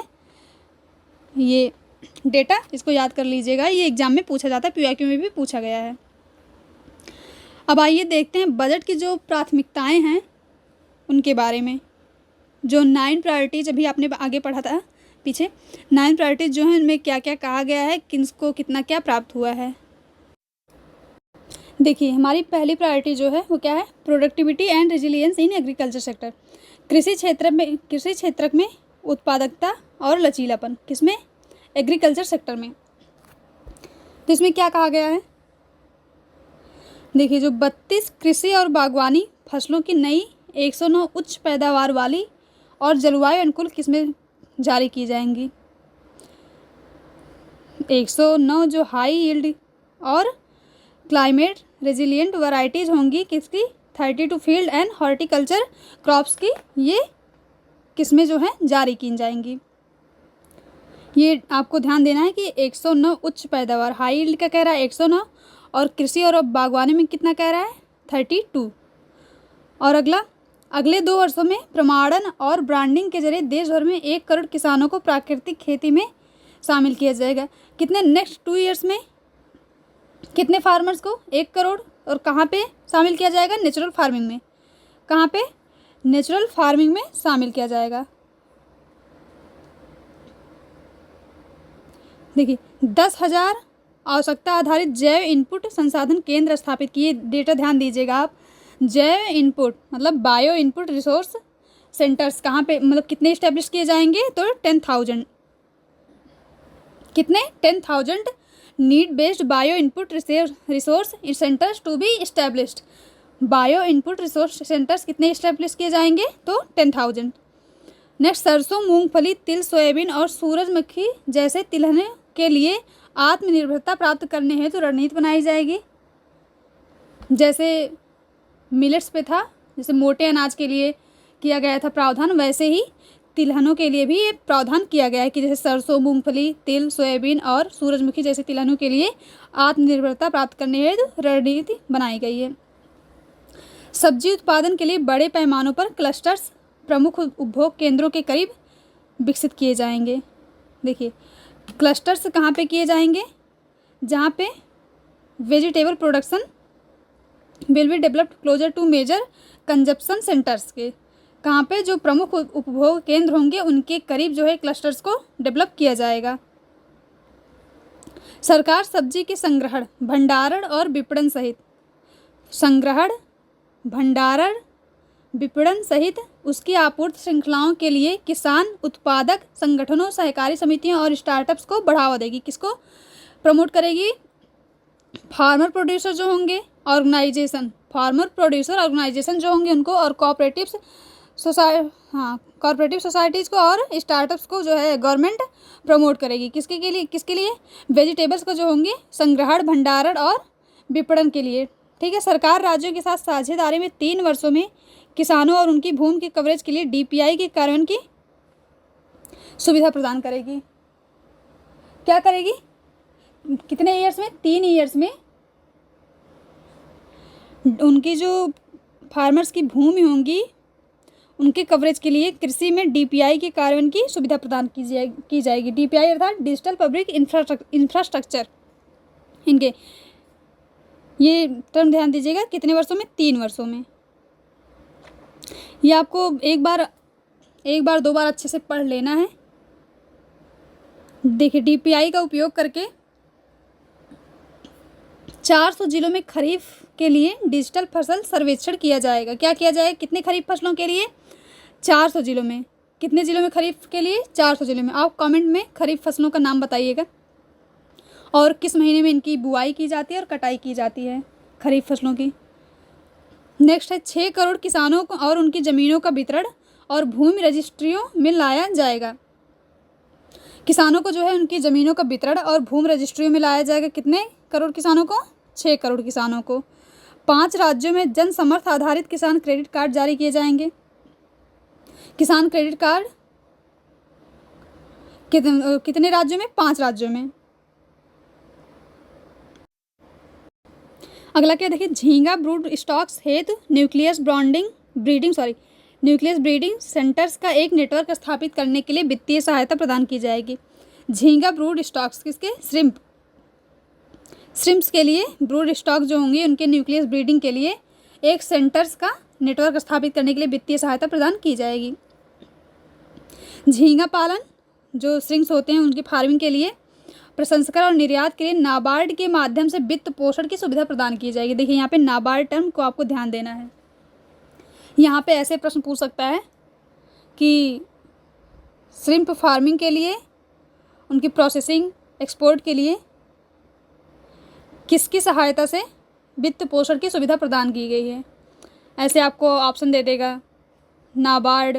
वैसे ये नाबार्ड एग्रीकल्चर के लिए यूज होता है, मतलब है, तो आप यहाँ पे ध्यान दे सकते हैं कि एग्रीकल्चर से रिलेटेड है, फार्मिंग से रिलेटेड है, तो नाबार्ड का ही यूज किया जाएगा। आप लोग कमेंट में बताइएगा कि नाबार्ड का इस्टेब्लिशमेंट ईयर कब हुआ था और एक किस समिति के द्वारा हुआ था। अगला है राष्ट्रीय सहकारिता नीति। क्या है राष्ट्रीय सहकारिता नीति? सरकार सहकारी क्षेत्रों में, किसमें? सहकारी क्षेत्रों के प्रणालीगत व्यवस्थित और चहुमुखी विकास के लिए। कौन से विकास के लिए? चहुमुखी अर्थात ऑल राउंड डेवलपमेंट। इस नीति का लक्ष्य ग्रामीण अर्थव्यवस्था के विकास में तेजी लाना और बड़े पैमाने पर रोजगार के अवसर का सृजन करना है। क्या है? नेशनल कॉर्पोरेशन पॉलिसी क्या होगा? इसमें जो है government national corporation policy for systematic order and all round development of the cooperative sector, अर्थात सहकारी क्षेत्र के चहुमुखी विकास के लिए। और इसका लक्ष्य क्या होगा? जो ग्रामीण अर्थव्यवस्था के विकास में तेजी लाना और वहाँ पे बड़े पैमाने पर रोजगार के अवसरों का सृजन करना इसका लक्ष्य होगा। आइए नेक्स्ट प्रायोरिटी देखते हैं क्या है, employment and skilling. Next priority क्या है? Employment and skilling. देखिए इसमें जो है प्रधानमंत्री पैकेज के तहत इनिशिएटिव्स हैं। इसमें जो है इसमें टोटल 5 हैं। कितने? टोटल 5 हैं। इसमें जो है 3 जो है एम्प्लॉयमेंट से है, 2 स्किल पे है। कितना? 3 एम्प्लॉयमेंट से रिलेटेड हैं और 2 स्किल डेवलपमेंट से रिलेटेड हैं। तो पहला देखिए रोजगार से जुड़े प्रोत्साहन, वही एम्प्लॉयमेंट से रिलेटेड हैं। पहला क्या है? योजना, पहली बार काम करने वाले युवाओं के लिए, जो पहली बार फर्स्ट टाइम अप्लाई, अर्थात जो पहली बार काम करने के लिए आएंगे उनके यूथ के लिए, उनके लिए कुछ किया गया है। देखिए सभी औपचारिक क्षेत्रों में जो भी फॉर्मल सेक्टर्स होंगे, क्षेत्रों में कार्यबल का हिस्सा बनने वाले सभी नए व्यक्तियों को 1 महीने की पारिश्रमिक दिया जाएगा। देखिए जो फॉर्मल सेक्टर्स होंगे उसमें जो भी यूथ आएंगे पहली बार काम करने के लिए, उनको 1 महीने का पारिश्रमिक दिया जाएगा। पात्रता सीमा उसकी क्या होगी? एलिजिबिलिटी लिमिट, योजना में शामिल होने के लिए प्रतिमाह अधिकतम 1 लाख रुपए तक का वेतन होना चाहिए। मतलब 1 लाख से अधिक नहीं होना चाहिए, up to 1 lakh per month होना चाहिए, इसकी लिमिट होगी। और किस्तें, इंस्टॉलमेंट्स उसकी क्या होंगी? ईपीएफओ के में पंजीकृत पहली बार नियोजन प्राप्त करने वाले कर्मचारियों को 1 महीने का वेतन 15,000 रुपये तक प्रत्यक्ष बैंक अंतरण डीबीटी के जरिए 3 किस्तों में दिया जाएगा। ये डायरेक्ट बैंक ट्रांसफ़र होगा इसका, डीबीटी का फुल फॉर्म। और ये कितने दिए जाएंगे? 15,000 रुपये तक का। कितने किस्तों में, कितने इंस्टॉलमेंट्स में? 3। ये ध्यान देना आपको, कितने इंस्टॉलमेंट्स में? 3 इंस्टॉलमेंट्स में। दूसरा क्या हो गया? विनिर्माण क्षेत्र में रोजगार सृजन। दूसरी स्कीम क्या होगी? Job creation in manufacturing linked to first time employees in manufacturing sector. जो विनिर्माण क्षेत्र में पहली बार अप्लाई करेंगे और पहले 4 वर्षों में कर्मचारी भविष्य निधि संगठन के अंशदान के लिए कर्मचारी और नियोक्ता दोनों को प्रोत्साहन दिया जाएगा। अर्थात जो एम्प्लॉय हो गया उसको भी प्रोत्साहन दिया जाएगा और जो एम्प्लॉयर होगा, मतलब जो रोजगार देगा उसको भी और जो रोजगार लेगा दोनों को फ़ायदा दिया जाएगा। यहाँ पे कितने? फर्स्ट 4 ईयर्स के लिए। कितने के लिए? फर्स्ट 4 ईयर्स के लिए। ये ध्यान दीजिएगा, यहाँ पे दोनों को प्रोत्साहन दिया जाएगा। किसको? एम्प्लॉय और एम्प्लॉयर दोनों लोगों को, अर्थात जो रोजगार दे रहा है उसको भी और जो ले रहा है उसको भी। अगला है, यदि फर्स्ट टाइम अप्लाई की सेवाएं उसकी नियुक्ति के 12 महीने के अंदर समाप्त कर दी जाती हैं तो नियोक्ता द्वारा सब्सिडी लौटाई जाएगी। जो फर्स्ट टाइम अप्लाई करेगा उसकी नियुक्ति के 12 महीने के अंदर यदि समाप्त कर दी जाती है तो सब्सिडी उसको लौटाई जाएगी। अगला, नियोक्ताओं को सहायता, सपोर्ट टू एम्प्लॉयर्स।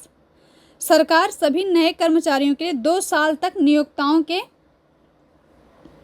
3,000 रुपये प्रतिमाह तक के ईपीएफओ अंशदान अपनी ओर से प्रदान करेगी।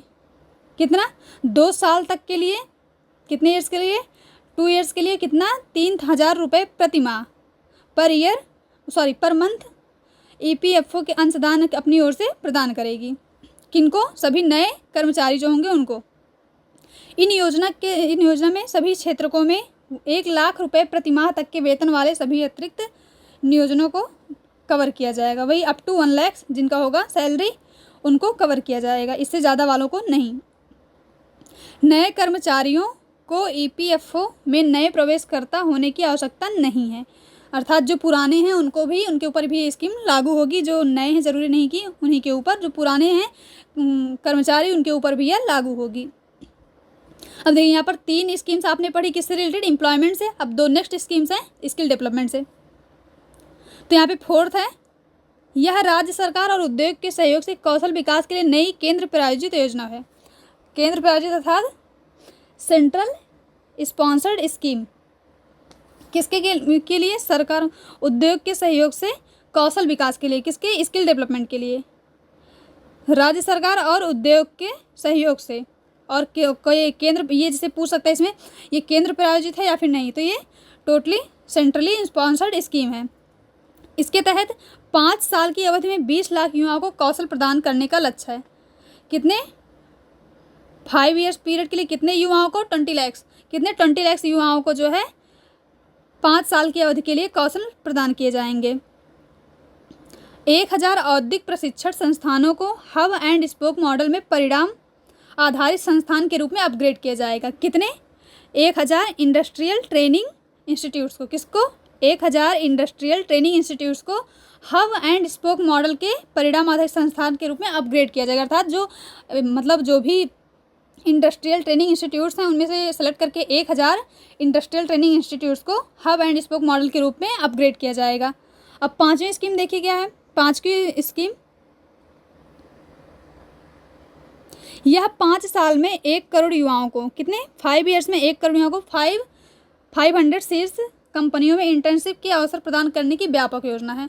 देखिए नेक्स्ट 5 ईयर्स में 1 करोड़ यूथ को 500 शीर्ष कंपनियों में इंटर्नशिप अवसर प्रदान करने की व्यापक योजना है। इसमें कंपनियों की भागीदारी स्वैच्छिक होगी। देखिए जैसे जिस कंपनी में भी इंटर्नशिप के लिए करना है तो ज़रूरी नहीं, मतलब उसमें कंपनी के लिए कोई बाध्यता नहीं है, उसमें कंपनी की खुद की इच्छा है, वो देना चाहती है या फिर नहीं, तो ये कंपनी की स्वैच्छिक भागीदारी होगी। इंटर्नशिप प्राप्त करने वालों को 5,000 रुपये का मासिक भत्ता और 6,000 रुपये की एकमुश्त सहायता प्रदान की जाएगी। जो भी इंटर्नशिप प्राप्त करने वाले होंगे उनको मासिक भत्ता कितना दिया जाएगा? 5,000 और एकमुश्त 6,000 रुपये प्रदान किए जाएंगे। 5,000 रुपये की मासिक भत्ते के साथ 12 माह की प्रधानमंत्री इंटर्नशिप भी प्रदान की जाएगी। देखिए 5,000 रुपये तो दिए जाएंगे जो इंटर्नशिप करने वाले होंगे, उनका ये मासिक भत्ता होगा। इसके अलावा 12 माह की प्रधानमंत्री इंटर्नशिप भी प्रदान की जाएगी। देखिए अगला प्रायोरिटी क्या है? समावेशी मानव संसाधन विकास और सामाजिक न्याय। देखिए अब सामाजिक न्याय है, समावेशी मतलब सभी के लिए, सभी को ध्यान में रखते हुए, तो 4 वर्गों पर विशेष ध्यान दिया है। किस पे?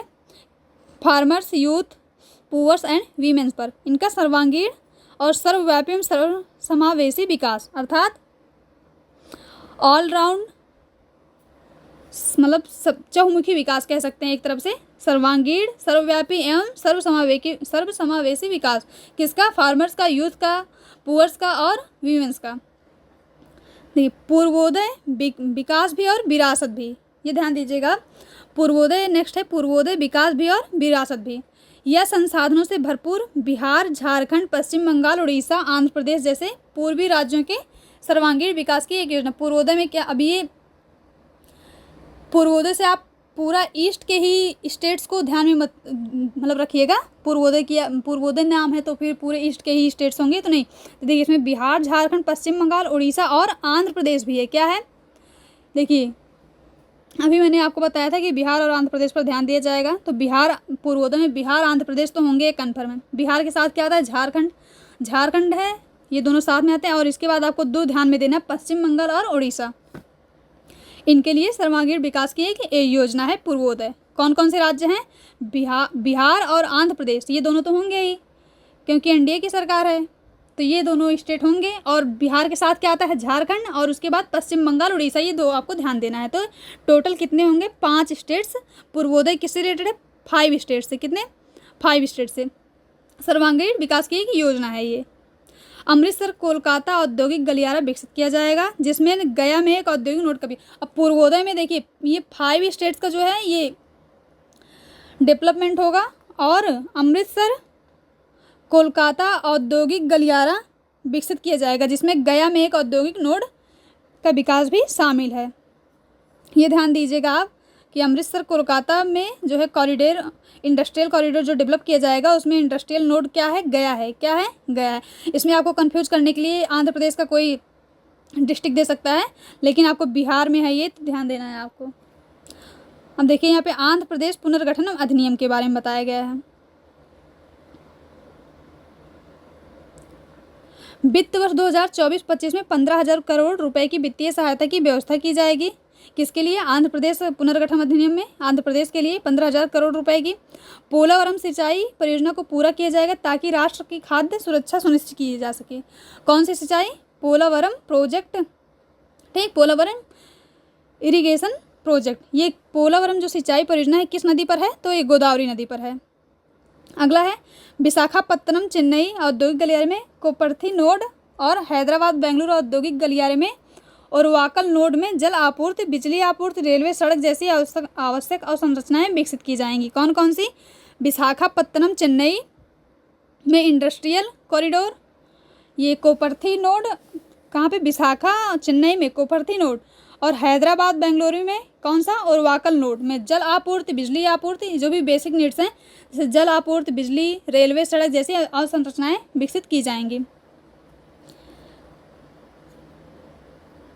देखिए 3 crore additional houses under the PM Awas Yojana in rural and urban areas in the country, अर्थात जो ये पीएम आवास योजना है इसमें 3 करोड़ और घर एक्स्ट्रा, जो 3 करोड़ एडिशनल अर्थात एक्स्ट्रा घर बनाए जाएंगे। कहाँ पे? रूरल और अर्बन दोनों एरिया में। कौन से? रूरल और अर्बन दोनों एरिया में। अब बजट में महिलाओं और लड़कियों के लिए लाभ पहुंचाने वालों के लिए 3 करोड़ रुपए आवंटित किए गए हैं। मैंने आपको स्टार्टिंग में ही बताया कितने वीमेंस के लिए कितने एलोकेट किए गए हैं, 3 करोड़ रुपए। देश के पूर्वोत्तर राज्यों में इंडिया पोस्ट पेमेंट बैंक की 100 से अधिक शाखाएं खोली जाएंगी। कौन से राज्यों में? पूर्वोत्तर राज्यों में इंडिया पोस्ट पेमेंट बैंक की कितनी शाखाएं? 100 से अधिक शाखाएं खोली जाएंगी। प्रधानमंत्री जनजातीय उन्नत ग्राम अभियान के तहत 63,000 गाँवों को कवर करते हुए जनजातीय समुदायों की सामाजिक आर्थिक स्थिति में सुधार किया जाएगा। इसमें 5 करोड़ जनजातीय लोगों को लाभ मिलेगा। देखिए इसका जो होगा प्रधानमंत्री जनजातीय उन्नत ग्राम के अभियान के तहत कितने गाँवों को? 63,000। अब यहाँ पे आप 63 और 25,000 से कंफ्यूज मत होइएगा। अभी आपने ऊपर पढ़ा था कितने ग्रामीण विकास किया जाएगा, उसमें ग्रामीण अवसंरचना सहित, तो वहाँ पे 25,000 गाँव था, लेकिन यहाँ पे 63,000 है। और कितने करोड़ जनजातीय लोगों को लाभ मिलेगा? 5,000। देखिए जहाँ पर जनजातीय आएगा वहाँ 5 करोड़ 63,000 होगा।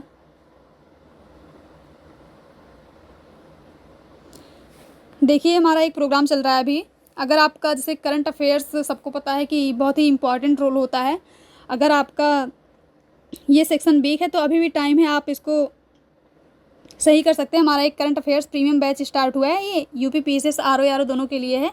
ये अभी जल्दी स्टार्ट हुआ है 15 सितंबर से। इसमें आप इनरोल करके इसमें करंट अफेयर्स से रिलेटेड जितने भी क्वेश्चंस होते हैं, जो भी होता है, सभी चीज़ें कराई जाएंगी। आप इसको ज्वाइन करके इसका लाभ उठा सकते हैं। देखिए अगला देखते हैं, 4th प्रायोरिटी क्या है? Manufacturing and services. इसमें एमएसएमई पर ध्यान दिया जाएगा। सूक्ष्म, लघु और उद्यम मध्यमों को बढ़ावा देने के लिए support for promotion of MSME. देखिए credit guarantee schemes for MSME in the manufacturing sector, अर्थात विनिर्माण क्षेत्र के एमएसएमई के लिए क्रेडिट गारंटी योजना। देखिए गिरवी, कोलेट्रल या थर्ड पार्टी गारंटी के बिना मशीनरी या उपकरण की खरीद के लिए एमएसएमई को सावधि ऋण देने हेतु एक क्रेडिट गारंटी योजना की जाएगी। देखिए इसमें जो है गिरवी या थर्ड पार्टी के बिना, अब तक जो था वो थर्ड पार्टी इंक्लूड होता था, लेकिन अब थर्ड पार्टी के बिना ही इसमें मशीन उपकरण की खरीद के लिए इसको एमएसएमई को सावधि टर्म लोन अर्थात देने हेतु एक क्रेडिट गारंटी योजना शुरू की जाएगी। एमएसएमई को ऋण देने के लिए नया मूल्यांकन model, new assessment model for MSME credit. देखिए public sector banks will build their in house capability to access MSME for credit instead of relying on external assessment, अर्थात जो एमएसएमई के ऋण चुकाने की क्षमता होगा वो सार्वजनिक क्षेत्र के बैंक किसी बाहरी संस्था पर, कौन से? एक्सटर्नल असेसमेंट जो होंगे, जो बाहरी संस्था होगी उन पर निर्भर रहने की बजाय अपने यहाँ स्वयं सिस्टम विकसित करेंगे। अर्थात ऐसे पहले होता था कि जो बाहरी जो भी संस्था होती थी उस पर निर्भर रहना पड़ता था, लेकिन अब उन पर निर्भर रहने के बजाय हम खुद का अपना स्वयं सिस्टम विकसित डेवलप कर सकते हैं। आर्थिक संकट के दौरान एमएसएमई को बढ़ावा देना। एमएसएमई को उनके आर्थिक संकट के दौरान बैंक ऋण देने के लिए नई प्रणाली की शुरुआत की जाएगी। मुद्रा ऋण, मुद्रा लोन अभी आपने पढ़ा, ये वही है, 10 लाख से बढ़ाकर 20 लाख रुपए कर दिया जाएगा, लेकिन उन्हीं के लिए जिन्होंने पहले से लिया हुआ है और उसको चुकाया हुआ है। देखिए ट्रेड्स में शामिल होने की अनिवार्यता का दायरा बढ़ाया जाएगा। खरीदारों को ट्रेड रिसीवेबल्स डिस्काउंटिंग सिस्टम यानी ट्रेड्स प्लेटफॉर्म पर अनिवार्य रूप से शामिल करने के लिए टर्नओवर की पात्रता सीमा को 500 करोड़ रुपए से घटाकर 250 करोड़ रुपए कर दिया गया। यहाँ पे आपको ध्यान देना, ट्रेड्स में शामिल होने के लिए उसका जो टर्नओवर की पात्रता सीमा है उसको 500 से घटाकर 250 करोड़ रुपए कर दिया गया है। अगला है एमएसएमई क्लस्टर्स में सिडबी की शाखाएं। सिडबी 3 साल के भीतर सभी प्रमुख एमएसएमई क्लस्टर्स को अपनी वित्तीय सेवा प्रदान करने के लिए अपनी पहुंच का विस्तार करने हेतु नई शाखाएं खोलेगा और उन्हें सीधे ऋण प्रदान करेगा। अर्थात सिडबी जो है 3 साल के अंदर अपने जो है नई शाखाएं खोलेगा और जो एमएसएमई क्लस्टर्स हों उनको सीधे लोन प्रदान करेगा। खाद्य विकिरण गुणवत्ता और सुरक्षा परीक्षण के लिए एमएसएमई इकाइयाँ। देखिए एमएसएमई क्षेत्र में 50 बहुउत्पाद खाद्य विकिरण इकाइयाँ multi product food radiation units स्थापित करने के लिए वित्तीय सहायता प्रदान की जाएगी। ई कॉमर्स निर्यात केंद्र, e commerce export hubs MSME और पारंपरिक कारीगरों को अंतर्राष्ट्रीय बाजारों में अपने उत्पाद बेचने में मदद के लिए सार्वजनिक निजी भागीदारी अर्थात पीपीपी और पब्लिक प्राइवेट पार्टनरशिप मोड के तहत ई कॉमर्स निर्यात केंद्र स्थापित किए जाएंगे। अर्थात जो एमएसएमई जो होंगे उनको डायरेक्ट जो है उत्पाद बेचने के लिए सार्वजनिक निजी भागीदारी के तहत ई कॉमर्स निर्यात केंद्र स्थापित किए जाएंगे। विनिर्माण एवं सेवा क्षेत्र को बढ़ावा देने के उपाय किए जाएंगे। कौन से? औद्योगिक पार्क्स, इंडस्ट्रियल पार्क्स, कितने? 12 इंडस्ट्रियल पार्क्स को मंजूरी दी स्थापित करने के लिए। विकास अर्थात राष्ट्रीय औद्योगिक गलियारा विकास कार्यक्रम के तहत 12 औद्योगिक पार्क्स को मंजूरी दी जाएगी। किराए का आवास, रेंटल हाउसिंग, औद्योगिक श्रमिकों के लिए डॉर्मेट्री टाइप के आवास बनाए जाएंगे। अर्थात जो श्रमिक होते हैं उनको उनके आवास के लिए डॉर्मेट्री टाइप के आवास बनाए जाएंगे। ये भी पीपीपी मोड पे वायबिलिटी गैप फंडिंग और प्रमुख उद्योगों के सहयोग से बनाए जाएंगे। कौन से? पीपीपी मोड में और किसके सहयोग से? वायबिलिटी गैप फंडिंग और कुछ उद्योगों के सहयोग से बनाए जाएंगे। देखिए शिपिंग इंडस्ट्री, भारतीय शिपिंग इंडस्ट्री की हिस्सेदारी बढ़ाने और अधिक रोजगार पैदा करने के लिए स्वामित्व पट्टा और फ्लैगिंग सुधारों को लागू किया जाएगा। कौन सा? स्वामित्व पट्टा और फ्लैगिंग सुधारों को लागू किया जाएगा। किसके लिए? शिपिंग इंडस्ट्री को और ज़्यादा उसकी हिस्सेदारी बढ़ाने के लिए। महत्वपूर्ण खनिज मिशन, देखिए जो भी क्रिटिकल मिनरल हैं उनके लिए एक मिशन आप कमेंट करके बताइएगा कि इंडिया के कितने क्रिटिकल मिनरल्स हैं, उसमें कितने क्रिटिकल मिनरल्स शामिल हैं।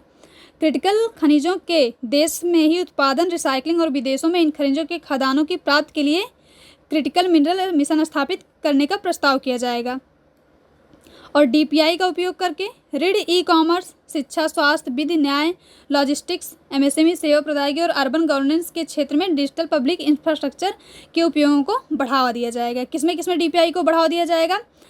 ई commerce, education, health, law and justice, logistics, MSME, service delivery, इन सभी में जो है डीपीआई का बढ़ावा दिया जाएगा।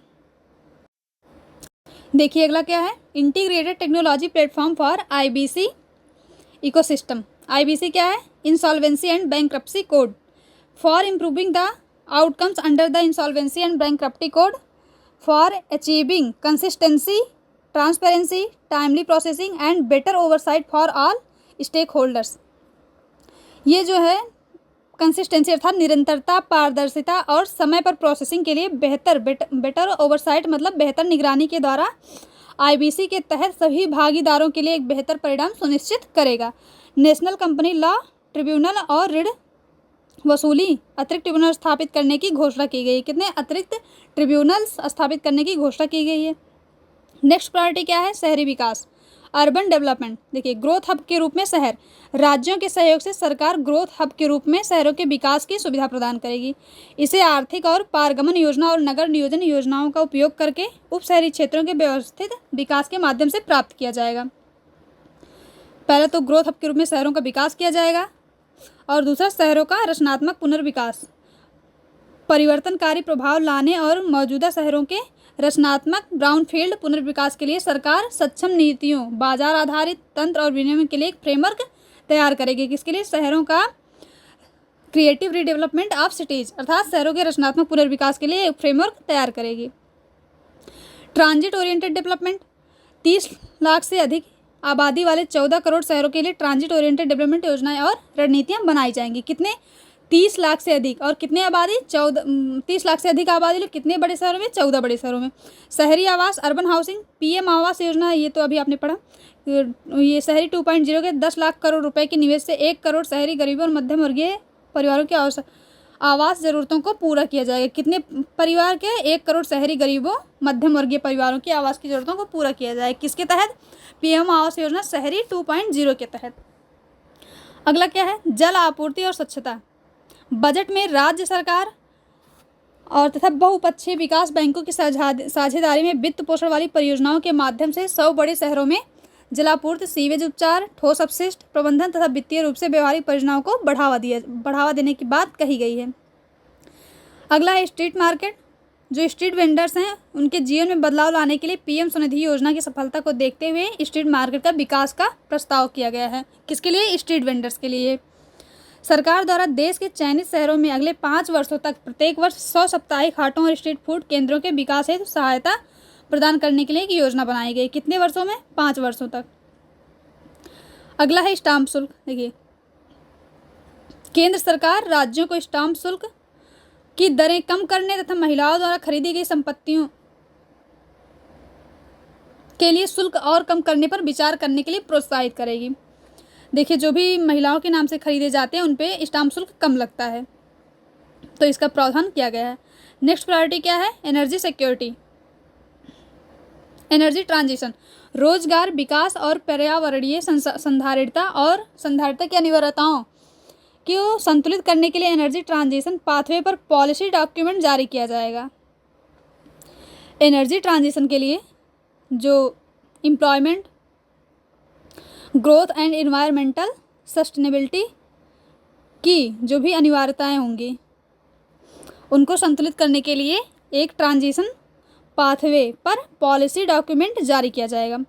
पीएम सूर्य घर मुफ्त बिजली योजना, आप कमेंट में बताइएगा पीएम सूर्य घर मुफ्त बिजली योजना कब लागू हुई थी।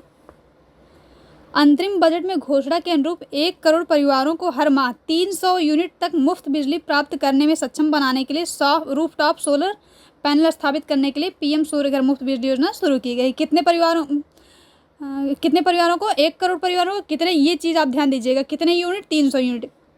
पीएम सूर्य घर योजना में, मुफ्त बिजली योजना में आप 3 चीज़ें ध्यान दीजिएगा। ये कब आई थी, अर्थात कब लागू हुई थी, ये आप कमेंट बताइएगा। और दूसरी, कितने परिवारों को? 1 करोड़ परिवारों को। और कितना यूनिट? 300 यूनिट। कितना? 300 यूनिट। ये 3 फैक्ट आप इसमें ध्यान दीजिएगा। नेक्स्ट है पम्प्ड स्टोरेज पॉलिसी। इसे विद्युत भंडारण और समग्र ऊर्जा उत्पादन में नवीकरणीय ऊर्जा की बढ़ती हिस्सेदारी के साथ विद्युत आपूर्ति प्रणाली से एकीकरण के लिए जारी किया जाएगा। स्मॉल तथा मॉड्यूलर परमाणु रिएक्टरों पर अनुसंधान और विकास। देखिए, परमाणु ऊर्जा विकसित भारत के लिए ऊर्जा उत्पादन का एक बहुत महत्वपूर्ण हिस्सा बनने की उम्मीद है। इस लक्ष्य की दिशा में सरकार, देखिए, ये निम्नलिखित के लिए निजी क्षेत्र के साथ साझेदारी करेगी। जो प्राइवेट सेक्टर्स होंगे उनके साथ कौन से पार्टनर, मतलब गवर्नमेंट पार्टनरशिप करेगी किसके? प्राइवेट सेक्टर्स के साथ। किस पर? आइए देखते हैं। देखिए, भारत स्मॉल रिएक्टर्स की स्थापना के लिए, किसके? Setting up Bharat small reactors के लिए प्राइवेट सेक्टर्स के साथ पार्टनरशिप करेगी। इसके लिए research and development of small modular reactor के लिए research and development of newer technologies for nuclear energy, अर्थात परमाणु ऊर्जा के लिए नई प्रौद्योगिकियों का अनुसंधान एवं विकास। ये तीनों चीज़ों पे गवर्नमेंट जो है प्राइवेट सेक्टर्स के साथ पार्टनरशिप करेगी इनको डेवलप करने के लिए। हार्ड टू एबिट उद्योगों के लिए road map. Hard to abate उद्योगों को वर्तमान परफॉर्म, अचीव एवं ट्रेड मोड से इंडियन कार्बन मार्केट मोड में बदलने के लिए उचित नियम लागू किए जाएंगे। पारंपरिक सूक्ष्म और लघु उद्योगों को समर्थन। पीतल और सिरेमिक सहित जो 60 क्लस्टर्स में पारंपरिक सूक्ष्म और लघु उद्योगों के निवेश ग्रेड ऊर्जा ऑडिट की सुविधा प्रदान की जाएगी। कितने क्लस्टर्स को? 60। और किसमें? पीतल और सिरेमिक सहित। देखिए, इस योजना को अगले चरण में अन्य 100 क्लस्टर्स में चलाया जाएगा। कितने? ये जो भी पीतल और सिरेमिक के सहित जो भी बात हुई है ये अगले चरण में 100 क्लस्टर्स में चलाया जाएगा। अगली प्रायोरिटी देखते हैं, प्रायोरिटी 7 अवसंरचना। केंद्र सरकार द्वारा अवसंरचना में निवेश सकल घरेलू उत्पाद का 3.4% कैपिटल एक्सपेंडिचर के लिए दिया जाएगा। जीडीपी का 3.4% वो कैपिटल एक्सपेंडिचर किस में दिया जाएगा? केंद्र सरकार को अवसंरचना में निवेश के लिए। राज्य सरकारों द्वारा अवसंरचना में निवेश अवसंरचना में निवेश हेतु राज्यों को सहायता देने के लिए ब्याज मुक्त अर्थात इंटरेस्ट फ्री दीर्घकालिक ऋण के लिए बजट में 1.5 लाख करोड़ रुपए आवंटित किए गए। सरकारों को अवसंरचना में निवेश के लिए ब्याज मुक्त तथा इंटरेस्ट फ्री कितने बजट का आवंटित किए गए हैं? 1.5 लाख करोड़। अवसंरचना में निजी निवेश, निजी क्षेत्र द्वारा अवसंरचना में निजी निवेश को वायबिलिटी गैप फंडिंग और सक्षम नीतियों और विनियमों के माध्यम से बढ़ावा दिया जाएगा। किसके द्वारा? प्राइवेट सेक्टर्स में वायबिलिटी गैप फंडिंग और सक्षम नीति और विनियमों के माध्यम से बढ़ावा दिया जाएगा। बाजार आधारित वित्त पोषण फ्रेमवर्क लाया जाएगा। क्या? A market based financing framework will be brought out. प्रधानमंत्री ग्राम सड़क योजना 25,000, ये भी आपने पढ़ा ऊपर, 25,000 ग्रामीण बस्तियों की कनेक्टिविटी के लिए हर सभी मौसम में कनेक्टिविटी के लिए ये चौथे चरण की इसकी शुरुआत की जाएगी। सिंचाई और बाढ़ समन, बिहार में Kosi Mechi infra state link और अन्य परियोजनाओं के लिए 11,500 करोड़ रुपए की वित्तीय सहायता प्रदान की जाएगी। कहाँ? बिहार में जो Kosi Mechi intra state link है वहाँ और अन्य परियोजना कितने करोड़ रुपए की? 11,500 अर्थात 11,500 करोड़ रुपए की वित्तीय सहायता प्रदान करने की घोषणा की गई है। सरकार असम, हिमाचल प्रदेश, उत्तराखंड और सिक्किम को बाढ़, भूस्खलन इत्यादि से निपटने तथा अन्य संबंधित परियोजनाओं के लिए सहायता प्रदान कर देगी। अब देखिए यहाँ पे कई स्टेट्स आ गए हैं, जैसे पूर्वोदय में भी स्टेट्स थे, बिहार, आंध्र प्रदेश, झारखंड, पश्चिम बंगाल और उड़ीसा। लेकिन आपको ये थोड़ा अलग रखना है, पूर्वोदय में ये स्टेट्स थे, लेकिन अगर बाढ़ और भूस्खलन से, फ्लड्स एंड लैंडस्लाइड से सहायता के लिए कौन कौन से? असम, हिमाचल प्रदेश, उत्तराखंड और सिक्किम, इनको सहायता प्रदान की जाएगी। पर्यटन, बिहार में विष्णुपद मंदिर कॉरिडोर, महाबोधि मंदिर कॉरिडोर और राजगीर का व्यापक विकास किया जाएगा। नालंदा विश्वविद्यालय को उसके गौरवशाली स्वरूप में पुनर्जीवित करने के अलावा एक पर्यटन केंद्र के रूप में विकसित किया जाएगा। किसको? नालंदा। आप कमेंट में बताइए नालंदा का निर्माण किसके शासनकाल में हुआ था और इसको ध्वस्त किसने किया था? बजट में उड़ीसा के मंदिरों, स्मारकों, शिल्प कौशल, वन्यजीव अभ्यारण्य, प्राकृतिक परिदृश्य और प्राचीन समुद्र तटों के विकास के लिए सहायता प्रदान की जाएगी। ये कहाँ के लिए? तो ये उड़ीसा के लिए, ये ध्यान देना है आपको। नेक्स्ट है इनोवेशन, रिसर्च एंड डेवलपमेंट। देखिए, अनुसंधान नेशनल रिसर्च फंड, इसका गठन आधारभूत अनुसंधान तथा प्रोटोटाइप के विकास को बढ़ावा देने के लिए किया जाएगा। किसके लिए? For basic research and prototype development to be operationalized. निजी क्षेत्र द्वारा संचालित अनुसंधान, जो भी प्राइवेट सेक्टर्स होंगे उनके द्वारा जो संचालित किए जाएंगे वो अनुसंधान। निजी क्षेत्र द्वारा वाणिज्यिक स्तर पर अनुसंधान एवं नवाचार को बढ़ावा देने के लिए 1 लाख करोड़ रुपए के वित्त पोषण का प्रावधान किया गया। निजी क्षेत्र द्वारा जो भी अनुसंधान संचालित किए जाएंगे उनको 1 लाख करोड़ रुपए का 1 लाख करोड़ रुपए को वित्त पोषण का प्रावधान किया गया है। ये अभी आपने पढ़ा था कि अंतरिक्ष में स्पेस जो है इकोनॉमी के लिए कितने? नेक्स्ट 10 ईयर्स के लिए 5 टाइम्स बढ़ाने के लिए और 1,000 करोड़ रुपए का वेंचर कैपिटल फंड गठित किया जाएगा। अब लास्ट प्रायोरिटी हमारी अगली पीढ़ी के लिए सुधार, नेक्स्ट जनरेशन रिफॉर्म्स। इसमें आर्थिक नीति फ्रेमवर्क, पहला इकोनॉमिक पॉलिसी फ्रेमवर्क, इसका उद्देश्य आर्थिक विकास के लिए अपने दृष्टिकोण अपनाने और रोजगार के अवसरों को सुविधाजनक बनाने तथा उच्च विकास दर को बनाए रखने के लिए अगली पीढ़ी के सुधारों का दायरा निर्धारित करना है। सुधारों को आर्थिक प्रोत्साहन, उत्पादन के कारकों यानी संसाधनों की उत्पादकता में सुधार करना तथा बाजारों और क्षेत्रों को अधिक दक्ष बनाने में सहायता प्रदान करने के लिए प्रोत्साहन देना चाहिए। किसमें? संसाधनों की उत्पादकता में सुधार करना, बाजारों और क्षेत्रों को अधिक दक्ष बनाने में सहायता प्रदान करने के लिए प्रोत्साहन दिया जाएगा। Land related reforms by state governments, राज्य सरकारों द्वारा भूमि सुधार करना। Land related reforms and actions both in rural and urban areas will cover, ग्रामीण और शहरी क्षेत्रों में जो भी भूमि सुधार होंगे उनको मतलब शामिल किया जाएगा। भूमि प्रशासन योजना और प्रबंधन, land administration, planning and management, शहरी नियोजन, उपयोग और भवन नियम, बिल्डिंग बायलॉज। नेक्स्ट है इन्हें उचित वित्तीय सहायता के जरिए प्रोत्साहन प्रदान करके अगले 3 वर्षों के भीतर पूरा किया जाएगा। कितने? नेक्स्ट 3 ईयर्स के अंदर इनको कंप्लीट किया जाएगा। ग्रामीण भूमि संबंधी कार्यवाहियाँ, rural and related actions will be include, जो भी ग्रामीण भूमि संबंधी कार्रवाइयाँ होंगी उसमें ग्रामीण इंक्लूड किया जाएगा। ग्रामीण एक्शंस को उसमें जो भी ग्रामीण से रिलेटेड जितने भी एक्शंस होंगे उनको इंक्लूड किया जाएगा। सभी भूमियों के लिए विशिष्ट भूमि पर्सनल पहचान संख्या या भू आधार का आवंटन किया जाएगा। देखिए, जैसे हम लोगों का आधार होता है संख्या, वो हमारा पर्सनल होता है, सेम नहीं होता किसी से। वैसे जो भी फार्मर्स या भी जितने लोगों की भूमि है उनके लिए एक भूमि पर्सनल पहचान संख्या या भू आधार का आवंटन किया जाएगा।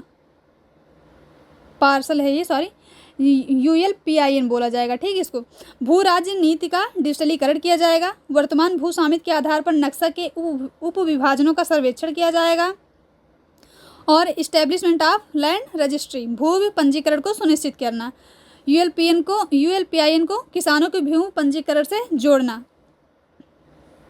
नेक्स्ट है शहरी भूमि संबंधी कार्रवाइयाँ।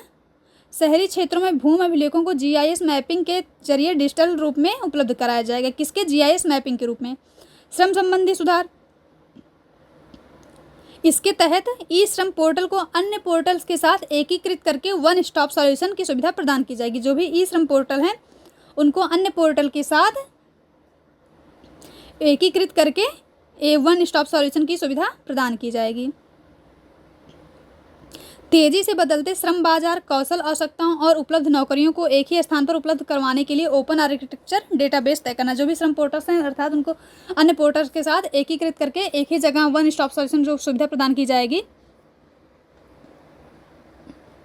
उसमें श्रम बाजार, कौशल आवश्यकताओं और उपलब्ध नौकरियों को एक स्थान पर ही उपलब्ध कराने के लिए ओपन आर्किटेक्चर डेटाबेस तैयार करना है। नौकरी के इच्छुक लोगों को संभावित अवसरों और कौशल प्रदाताओं से जोड़ने के लिए मैकेनिज्म तैयार करना है। श्रम सुविधा और समाधान पोर्टल, उद्योग और व्यापार संबंधी नियमों के पालन को आसान बनाने के पोर्टल का नवीनीकरण किया जाएगा। कौन से पोर्टल का? श्रम पोर्टल का।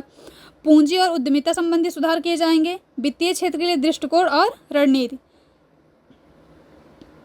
अर्थव्यवस्था की वित्तीय आवश्यकताओं को पूरा करने के लिए केंद्र सरकार अलग अलग क्षेत्रों को उनके आकार, क्षमता और कौशल आवश्यकताओं के आधार पर सहायता प्रदान करने के लिए वित्तीय क्षेत्र के लिए विजन और रणनीति आधारित डॉक्यूमेंट जारी करेगी। किसके लिए? वित्तीय क्षेत्र के लिए विजन और रणनीति आधारित डॉक्यूमेंट जारी करेगी।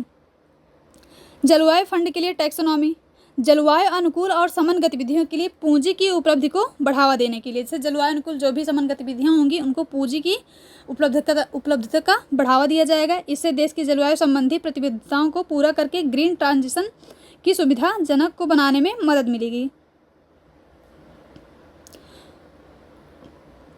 वेरिएबल कैपिटल कंपनी संरचना, जो भी विमानों और जलपोतों को पट्टे पर लाने के लिए वित्त पोषण प्रदान करने के लिए एक कुशल और लचीला तरीका प्रदान करने हेतु विधायी मंजूरी प्रदान करना तथा वेरिएबल कैपिटल कंपनी संरचना के जरिए निजी इक्विटी से वित्त पोषण प्राप्त करना। जो भी विमान हो गए, जलपोत जो भी होंगे उनको पट्टे पर लेने के लिए और वित्त पोषण प्रदान करने के लिए एक कुशल और लचीला तरीका प्रदान करने हेतु एक वेरिएबल कैपिटल कंपनी संरचना के जरिए निजी इक्विटी से वित्त पोषण प्राप्त करना है। प्रत्यक्ष विदेशी निवेश और ओवरसीज निवेश, देखिए इनके जरिए ये जो नीचे दिए गए हैं इन सभी विनियमन को सरल बनाया जाएगा। जैसे पहला है फैसिलिटेट फॉरेन डायरेक्ट इन्वेस्टमेंट्स, क्या है? प्रत्यक्ष विदेशी निवेश को बढ़ावा देना। दूसरा प्राथमिकताएं तय करना और थर्ड है ओवरसीज निवेश के लिए मुद्रा के रूप में भारतीय रुपए का उपयोग करना। Promote opportunities for using Indian rupee as a currency for overseas investment, अर्थात भारतीय रुपए का उपयोग करने के लिए ओवरसीज निवेश में मुद्रा के रूप में भारतीय रुपए का उपयोग करने अवसरों को बढ़ावा दिया जाएगा। NPS वात्सल एक ये स्कीम है, देखिए NPS वात्सल नाबालिग बच्चों के लिए माता पिता और अभिभावकों के अंशदान पर आधारित NPS वात्सल योजना शुरू की जाएगी। अर्थात जो भी नाबालिग बच्चे हैं उनके लिए अगर आप कुछ इन्वेस्ट करना चाहते हैं तो ये स्कीम उनके लिए है, और जब वो बालिग हो जाएंगे तो ये आप उसको चेंज भी करा सकते हैं। प्रौद्योगिकी का उपयोग, अर्थव्यवस्था के डिजिटलीकरण की दिशा में प्रौद्योगिकी को अपनाना। किसके? अर्थव्यवस्था के डिजिटलीकरण में। Ease of doing business, ease of doing business को बढ़ावा देने के लिए पहले से ही जन विश्वास विधेयक 2.0 पर काम किया जा रहा है। आप लोग कमेंट करके बताइए ईज ऑफ डूइंग बिजनेस में उत्तर प्रदेश की रैंकिंग क्या है। उत्तर प्रदेश की ranking ease of doing business में क्या है। आइए देखते हैं इनडायरेक्ट टैक्सेस के बारे में। देखिए, इसके अलावा राज्यों को उनके व्यापार सुधार कार्य योजनाओं और डिजिटलीकरण के कार्यान्वयन के लिए प्रोत्साहित किया जाएगा। डेटा और सांख्यिकी, डेटा गवर्नेंस, भंडारण प्रोसेसिंग में सुधार तथा डेटा और सांख्यिकी के प्रबंधन में सुधार करने के लिए डिजिटल इंडिया मिशन के तहत सभी क्षेत्रीय डेटाबेस सहित अलग अलग क्षेत्रीय डेटाबेस का प्रौद्योगिकी टूल्स की सक्रिय मदद से उपयोग किया जाएगा। किसके लिए? डेटा और सांख्यिकी में डेटा गवर्नेंस, भंडारण और प्रोसेसिंग में सुधार। किसके? डेटा गवर्नेंस, भंडारण और प्रोसेसिंग में सुधार, डेटा सांख्यिकी प्रबंधन में सुधार के लिए डिजिटल इंडिया मिशन के तहत जो है क्षेत्रीय डेटाबेस सहित अलग अलग क्षेत्रीय डेटाबेस को प्रौद्योगिकी टूल्स की सक्रिय मदद से उपयोग किया जाएगा। नई पेंशन योजना लागू की जाएगी। देखिए, जैसे एक समाधान विकसित किया जाएगा जिसके तहत राजकोषीय समझदारी बनाए रखते हुए आम नागरिकों की सुरक्षा संबंधी प्रासंगिक मुद्दों का समाधान किया जा सकेगा। नई पेंशन योजना के तहत जीएसटी का सरलीकरण और विस्तार, सरकार कर संरचना को अधिक सरल व तर्कसंगत बनाने का प्रयास करेगी तथा इसे शेष क्षेत्रों में भी विस्तारित करने का प्रयास करेगी। व्यापार सुविधा प्रदान करेगी सरकार अप्रत्यक्ष कर के जरिए। घरेलू विमानन और नौका और जहाज में एमआरओ को बढ़ावा देगी। एमआरओ किससे रिलेटेड है? मेंटेनेंस, रखरखाव, रिपेयर, मरम्मत और ओवरहॉल, कायाकल्प को। एमआरओ किसको? ये तीन चीज़ आप एमआरओ ध्यान दीजिएगा। इससे प्रश्न पूछ सकता है कि एमआरओ शब्द में क्या क्या सम्मिलित है। ये तीन चीज़ आप ध्यान दीजिएगा, मेंटेनेंस, रिपेयर, ओवरहॉल। ठीक। अगला है सीमा शुल्क में कटौती। घरेलू विनिर्माण उद्योग को मदद करना, स्थानीय स्तर पर मूल्यवर्धन को बढ़ावा देना, निर्यात प्रतिस्पर्धा को बढ़ाना तथा कराधान प्रणाली का सरलीकरण करना है। क्या करना? कराधान प्रणाली को और सिंप्लीफाई करना। और क्षेत्रक विशिष्ट बुनियादी सीमा शुल्क प्रस्ताव भी प्रस्तुत किया गया है। देखिए, कुछ चीज़ों में सीमा शुल्क से छूट प्रदान की गई। किसमें किसमें? एक्सरे इक्विपमेंट्स जो हैं, जो भी एक्सरे इक्विपमेंट्स हैं जो हैं उसको सीमा शुल्क से छूट प्रदान की गई है। मोबाइल फ़ोन चार्जर पर भी अभी आपने पढ़ा था, इसको कितना कर दिया गया है? इसको घटा दिया गया इस पर सीमा शुल्क। सोना, चांदी, प्लेटिनम पर, 2 क्रिटिकल खनिज पर, दो क्रिटिकल मिनरल्स हैं उन पर, और लेदर एंड टेक्सटाइल पर, मरीन प्रोडक्ट्स पर, इन पर जो है सीमा शुल्क से छूट दी गई है। और कुछ पर, इन पर देखिए आप जो है इसको समझिएगा, अभी आपने जो ऊपर डिस्कस किया हमने उसको सीमा शुल्क से छूट दिया गया है और कुछ चीज़ों पर सीमा शुल्क घटाया गया है। जैसे कुछ कैंसर की दवाइयाँ हैं, जैसे ट्रेस्टुजुमाब, डेरेक्सटेकन, ओसिमर्टिनिब और डुरवालुमाब, ये 3 कैंसर की दवाइयाँ हैं जिनको सीमा शुल्क से छूट प्रदान किया गया है।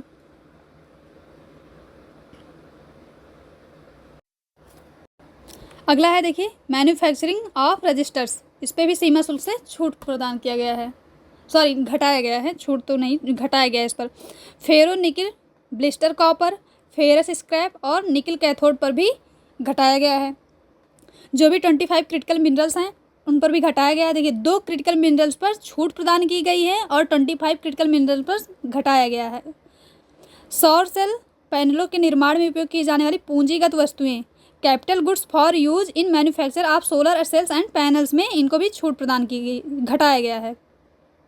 Inputs for manufacture of shrimp and fish feed पर भी घटाया गया है। इतनी सभी चीज़ों पर सीमा शुल्क को घटाया गया है और बाकी पर जो ऊपर आपने पढ़ा उन पर छूट प्रदान की गई है। आइए देखते हैं डायरेक्ट टैक्स प्रपोजल्स। देखिए, बजट 2024-25 में नई कर व्यवस्था का विकल्प चुनने वाले वेतनभोगी कर्मचारियों के लिए, जो भी नई कर व्यवस्था का विकल्प चुनेंगे उनके लिए स्टैंडर्ड डिडक्शन को 50,000 रुपये से बढ़ाकर 75,000 रुपये कर दिया गया है। किसके लिए? जो नई कर व्यवस्था का विकल्प चुनेंगे वेतनभोगी कर्मचारियों के लिए। इसी प्रकार पेंशन धारकों के लिए जो पारिवारिक पेंशन पर डिडक्शन को 15,000 रुपये से बढ़ाकर 25,000 रुपये कर दिया गया है। अब आकलनों को फिर से खुलने की अवधि को 3 वर्ष से बढ़ाकर कितना कर दिया गया है? 5 ईयर्स। और अगर छुपाई गई आय 50 लाख रुपए से अधिक है तो फिर ये 3 लाख से 5 कर दिया गया, 3 वर्ष से 5 कर दिया गया। नई कर व्यवस्था दर संरचना में संशोधन किया गया जिससे कि वेतनभोगी कर्मचारियों को आय कर में 17,500 रुपये का लाभ प्राप्त हो सके। किसको प्राप्त हो सके? जो भी नई कर व्यवस्था को अपनाएंगे। 4 करोड़ वेतनभोगी कर्मचारियों को और पेंशन भोगियों को आय कर में बड़ी राहत मिली है। कितने? 4 करोड़। कितने लोगों को? 4 करोड़ वेतनभोगी कर्मचारी और पेंशन भोगियों को आयकर में राहत मिली है। नई व्यवस्था के तहत 58% से अधिक कॉर्पोरेट टैक्स प्राप्तियां संग्रहित की गई हैं। कितनी? 58% से अधिक। व्यक्तिगत करदाताओं में से 2/3 करदाताओं ने नई आयकर व्यवस्था को अपनाया है। कितने करदाताओं ने? जो भी टैक्स पेयर्स हैं उसमें से कितने टैक्स पेयर्स ने नई कर व्यवस्था को अपनाया है? 2/3। वित्तीय परिसंपत्तियों पर लघु अवधि के लाभों पर 20% कर लगेगा। किस पर? शॉर्ट टर्म गेंस जो भी होंगे फाइनेंशियल एसेट्स के, उस पर 20% कर लगेगा। सभी वित्तीय और गैर वित्तीय संपत्तियों पर दीर्घावधि के लाभों पर 12.5% कर लगेगा। शॉर्ट टर्म, अभी आपने देखा यहाँ पे शॉर्ट टर्म जो भी होगा उन पर 20% लगेगा, लेकिन जो लॉन्ग टर्म गेन होगा उस पर जो है फाइनेंशियल और नॉन फाइनेंशियल एसेट्स पे 12.5% लगेगा। स्टार्टअप्स और निवेश को बढ़ावा देने के क्रम में सभी श्रेणियों के निवेशकों के लिए एंजल टैक्स को समाप्त कर दिया गया है। क्या? एंजल टैक्स को समाप्त कर दिया गया है। ये चीज़ ध्यान दीजिएगा आप। निवेश आकर्षित करने के लिए विदेशी कंपनियों पर कर लगने वाले टैक्स को 40% से घटाकर 35% कर दिया गया है। अब जैसे कोई फॉरेन कंपनी है, उनको अट्रैक्ट करने के लिए ये जो है टैक्स 40 से 35% कर दिया गया है। इससे क्या होगा? लाभ होगा। कई तरह के भुगतानों पर लगने वाले 5% TDS का विलय 2% TDS में कर दिया गया। किसका? 5 का जो है 2% TDS में विलय कर दिया गया है।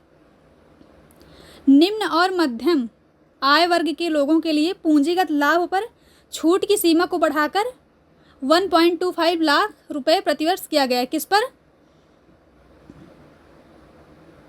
जो भी निम्न और मध्यम वर्ग से लो एंड मिडिल इनकम ग्रुप्स जो हैं उनका कैपिटल गेंस जो है उसकी छूट की सीमा को बढ़ाकर कितना कर दिया गया है? 1.25 लाख पर एनम किया गया है। सोने और चांदी पर सीमा शुल्क 6% और प्लेटिनम पर 6.4% घटाकर कर दिया गया है। गोल्ड एंड सिल्वर पर कितना कर दिया गया है कस्टम ड्यूटी? 6% और प्लेटिनम पर 6.4% घटा दिया गया है। कीमती वस्तुएं सस्ती होंगी। महत्वपूर्ण खनिजों की प्रोसेसिंग तथा रिफाइनिंग को बढ़ावा देने के लिए बजट में लिथियम जैसे 25 दुर्लभ पृथ्वी खनिजों को सीमा शुल्क से पूरी तरह छूट दे दी गई है। उनमें से 2 पर BCD घटा दिया गया है। कितने? 25 दुर्लभ खनिजों को कस्टम ड्यूटी से छूट दे दी गई है। प्रतिपूर्ति लेन देन कर STT दरें। देखिए, प्रतिभूतियों में ऑप्शन की बिक्री पर STT की दरें ऑप्शन प्रीमियम के 0.0625% से बढ़ाकर 0.1% किए जाने का प्रस्ताव है। कितना? 0.625% से बढ़ाकर 0.1% दिए जाने का प्रस्ताव है। और प्रतिभूतियों में फ्यूचर की बिक्री पर उस कीमत के 0.025% से बढ़ाकर 0.2% किए जाने का प्रस्ताव है जिस पर कीमत पर ऐसे फ्यूचर का व्यापार हुआ है। ये डेटा आप 1-2 बार पढ़ लीजिएगा। और STT का मतलब यहाँ पे है full form security transaction tax. क्या? प्रतिपूर्ति लेन देन कर सिक्योरिटी ट्रांजैक्शन टैक्स। सामाजिक सुरक्षा लाभ में सुधार हेतु NPS में नियोजनकर्ता द्वारा किए जा रहे योगदान को कर्मचारी वेतन के 10% से बढ़ाकर 14% करने का प्रस्ताव। NPS अर्थात वही न्यू पेंशन स्कीम जो भी होगी उसको 10% से बढ़ाकर 14% करने का प्रस्ताव किया गया है। सरकार ने ब्रूड स्टॉक्स, पॉलीकीट, वर्म्स, श्रिम्प और फिश फीड पर BCD को घटाकर 5% करने का प्रस्ताव किया गया है। ये आप ध्यान दीजिएगा कि brood stocks, shrimps, fish feed, polychaete पर BCD को घटाकर कितना किया गया है? 5%। स्पेंडेक्स यार्न के विनिर्माण के लिए मिथाइलेन डाइफिनाइल डाईआइसोसाइनेट पर BCD को 7.5 से घटाकर 5% किए जाने का प्रस्ताव है। किस पर? स्पेंडेक्स यार्न के विनिर्माण के लिए मिथाइलेन डाइफिनाइल डाईआइसोसाइनेट पर BCD को 7.5 से 5% करने का प्रस्ताव किया गया है। अब आइए देखते हैं जो भी मंत्रालयवार व्यय हैं उनको कितना एलोकेशन हुआ है केंद्रीय बजट 2024-25 में। देखिए यहाँ पे आपका मिनिस्ट्री का नेम दिया है, यहाँ पे एलोकेशन कितना हुआ है वो दिया हुआ है। पहले स्टार्टिंग में जिन भी मिनिस्ट्री को ज़्यादा हुआ है उनको, फिर जिनको कम हुआ है हम उनको देखेंगे। सबसे ज़्यादा डिफेंस में हुआ है। किसमें? डिफेंस में कितना? ये इतने करोड़ रुपए का। और सड़क परिवहन और राजमार्ग रोड ट्रांसपोर्ट एंड हाईवेज को कितना हुआ है? इतने करोड़ रुपए हुए हैं। रेलवेज में इतने करोड़ रुपए हुए हैं। 2,55,393 करोड़ रुपए कितने हुए हैं रेलवेज को। Consumers affairs food and public distribution को कितने हुए हैं? 2,23,323 करोड़ रुपये। और होम अफेयर्स को कितने हुए हैं? 2,19,643 करोड़ रुपये। और रूरल डेवलपमेंट में कितने हुए हैं? 1,80,233 करोड़। रसायन एवं उर्वरक केमिकल्स एंड फर्टिलाइजर्स पर कितने हुए हैं? 1,68,500 करोड़ रुपए किस पे हुए हैं? केमिकल्स एंड फर्टिलाइजर्स पर। और कम्युनिकेशंस पर कितना हुआ है? 1,37,294 करोड़। ये आप एक बार ध्यान दीजिएगा, जितना एलोकेशन हुआ है इसको आप थोड़ा ध्यान दीजिएगा, इससे पूछा जा सकता है प्रश्न। देखिए वित्त वर्ष 2024-25 के केंद्रीय बजट के रक्षा मंत्रालय को इतना बजट एलोकेट हुआ। कितना? 6,21,940 करोड़ रुपये, लगभग 75 बिलियन US$ आवंटित किए गए हैं। जो सभी मंत्रालयों में सबसे ज़्यादा किसमें हुआ है? डिफेंस मिनिस्ट्री में हुआ। किसमें? डिफेंस मिनिस्ट्री में हुआ है सबसे ज़्यादा। रक्षा मंत्रालय का आवंटन कुल बजट अनुमान का लगभग 12.90% है। कितना? रक्षा मंत्रालय का, ये ध्यान दीजिएगा, टोटल बजट का कितना है? 12.9%। वित्त वर्ष 2024-25 के रक्षा मंत्रालय को आवंटन वित्त वर्ष 2023-24 के आवंटन से लगभग 1 लाख करोड़ रुपए। कितना? जो 2022-23 में हुआ था उससे 1 लाख करोड़ रुपए, ये उतना ध्यान नहीं दीजिएगा, आप ये ध्यान दीजिएगा 2023-24 के आवंटन से 4.79% ज़्यादा है। अभी जो वित्त वर्ष 2024-25 में डिफेंस में एलोकेट हुआ है उससे जो है 2023-24 की तुलना में कितना ज़्यादा है? 4.79% ज़्यादा है। रक्षा पेंशन के लिए कुल बजटीय आवंटन 1,41,205 करोड़ रुपए हैं, जो 2023-24 के दौरान किए गए आवंटन से 2.17% ज़्यादा है। ये ध्यान दीजिएगा आप। वास्तविक अर्थों में वित्त वर्ष 2024-25 के लिए रक्षा बलों को पूंजीगत मदद के अंतर्गत बजटीय आवंटन 1.72 लाख करोड़ रुपए का है, जो वित्त वर्ष 2023-24 के वास्तविक व्यय से 20.33% ज़्यादा और वित्त वर्ष 2023-24 संतुलित आवंटन से 9.40% ज़्यादा। ये आप डेटा ध्यान दीजिएगा, कितना ज़्यादा है? 9.40। अब यहाँ पर देखते हैं कुछ उच्च आवंटन वाले मंत्रालय शामिल हैं। देखिए सबसे ज़्यादा सड़क परिवहन राजमार्ग, कुल व्यय का कितना है? 5.8%। रेलवे का 5.3%। उपभोक्ता मामले और खाद्य सार्वजनिक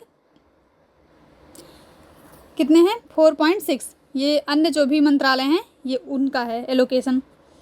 सीमा पर सड़कों के विकास के लिए 6,500 करोड़ रुपए आवंटित हुए हैं। सीमा पर, इसको ध्यान दीजिएगा, सीमा पर जो भी सड़कों के विकास के लिए, रोड डेवलपमेंट्स के लिए कितना हुआ है? 6,500 करोड़ रुपये। और तटीय सुरक्षा कोस्टल सिक्योरिटी के लिए कितना हुआ है? 7,651 करोड़ रुपये एलोकेशन हुआ है। अब आइए देखते हैं कुछ जो स्कीम्स हैं उनके लिए कितना एलोकेशन हुआ है। देखिए यहाँ पर स्कीम्स का नेम है और यहाँ पर एलोकेशन है, कितना एलोकेशन हुआ है। देखिए प्रधानमंत्री गरीब कल्याण योजना PMJKY कितना हुआ है इस स्कीम के लिए? 2,05,250 करोड़ रुपये। और national highway authority of India NHAI भारतीय राष्ट्रीय राजमार्ग प्राधिकरण के लिए कितना हुआ है? 1,68,464। और यूरिया सब्सिडी के लिए कितना हुआ है? 1,19,000 करोड़ रुपये। रोड्स वर्क्स के लिए कितना हुआ? सड़क निर्माण कार्य के लिए कितना हुआ है? 1,15,093 करोड़ रुपये। और मनरेगा के लिए कितना हुआ है? 86,000। ये आप ध्यान दीजिएगा, मनरेगा के लिए कितना हुआ है? 86,000। ये जो भी स्कीम्स हैं आप इनको एलोकेशन याद कीजिएगा, ऐसे ये एग्ज़ाम में मैचिंग के लिए आ सकता है कि एक तरफ स्कीम्स दे दिया गया, एक तरफ एलोकेशन आपको मैच कराना है उसको, ठीक है, इसको आप ध्यान दीजिएगा। जल जीवन मिशन के लिए कितना हुआ है? जैसे जल जीवन मिशन या फिर राष्ट्रीय ग्रामीण पेयजल मिशन के लिए 70,160 करोड़ रुपये। प्रधानमंत्री किसान सम्मान निधि या फिर PM किसान स्कीम के लिए कितना हुआ है? 60,000।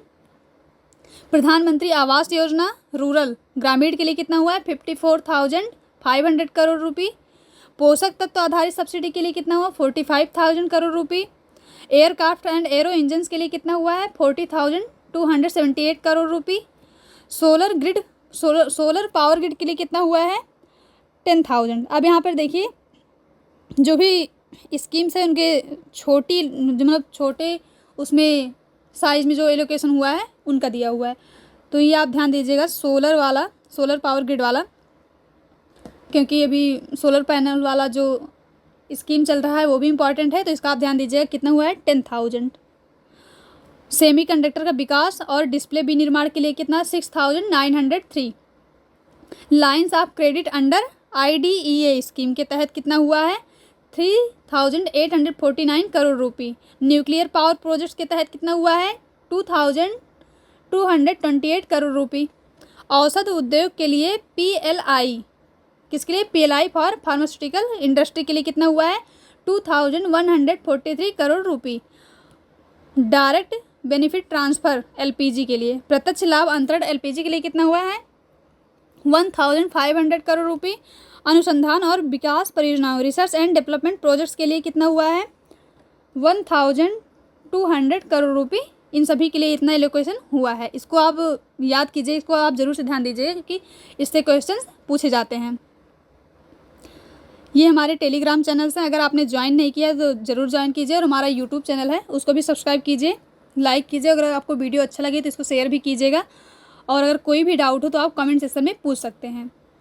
हमारे कई प्रोग्राम्स रनिंग में हैं अभी, अगर आप अपनी तैयारी को और इन्हेंस करना चाहते हैं तो ज्वाइन कर सकते हैं हमारा प्रोग्राम्स। देखिए जैसे उसमें एक करंट अफेयर्स का प्रोग्राम चल रहा है, अगर आपका करंट सेक्शन जो है वीक है तो उसको आप अभी भी टाइम है उसको आप सही कर सकते हैं। और अगर आपने अभी रिवीजन करने में आपको प्रॉब्लम आ रही है तो हमारे हिंदी और इंग्लिश दोनों मीडियम में 545 पेजेस का ये सभी सब्जेक्ट्स के नोट्स तैयार किए गए हैं। ये भी सेलेक्टेड लोगों के द्वारा ये नोट्स तैयार किए गए हैं। तो आप ये नोट्स आप परचेज़ करके आप इससे रिवीजन कर सकते हैं अपनी तैयारी और अच्छे से इम्प्रूव कर सकते हैं। ये जितने भी नोट्स हैं ये सेलेक्टेड लोगों के द्वारा तैयार किए गए हैं, तो आप इसको एक बार देख सकते हैं। अगर आप इसका देखना भी चाहें तो हमारे टेलीग्राम चैनल पर अवेलेबल है, आप देख सकते हैं। ये टॉपर्स नोट हैं, वही जो भी सेलेक्टेड लोगों के द्वारा तैयार किए गए हैं, तो आप इसको देख सकते हैं। और करंट अफेयर्स का हमारा एक बैच स्टार्ट हुआ है, आप उसको भी ज्वाइन करके अपना करंट सेक्शन जो भी करंट सेक्शन का पोर्शन है आपका, उसको आप अच्छे से स्ट्रॉन्ग कर सकते हैं। आज की क्लास में इतना ही। आपको बजट कैसा लगा ये वीडियो आप कमेंट सेक्शन में बताइएगा, और अगर कोई भी क्वेश्चन हो आप तो कमेंट सेक्शन में पूछ सकते हैं।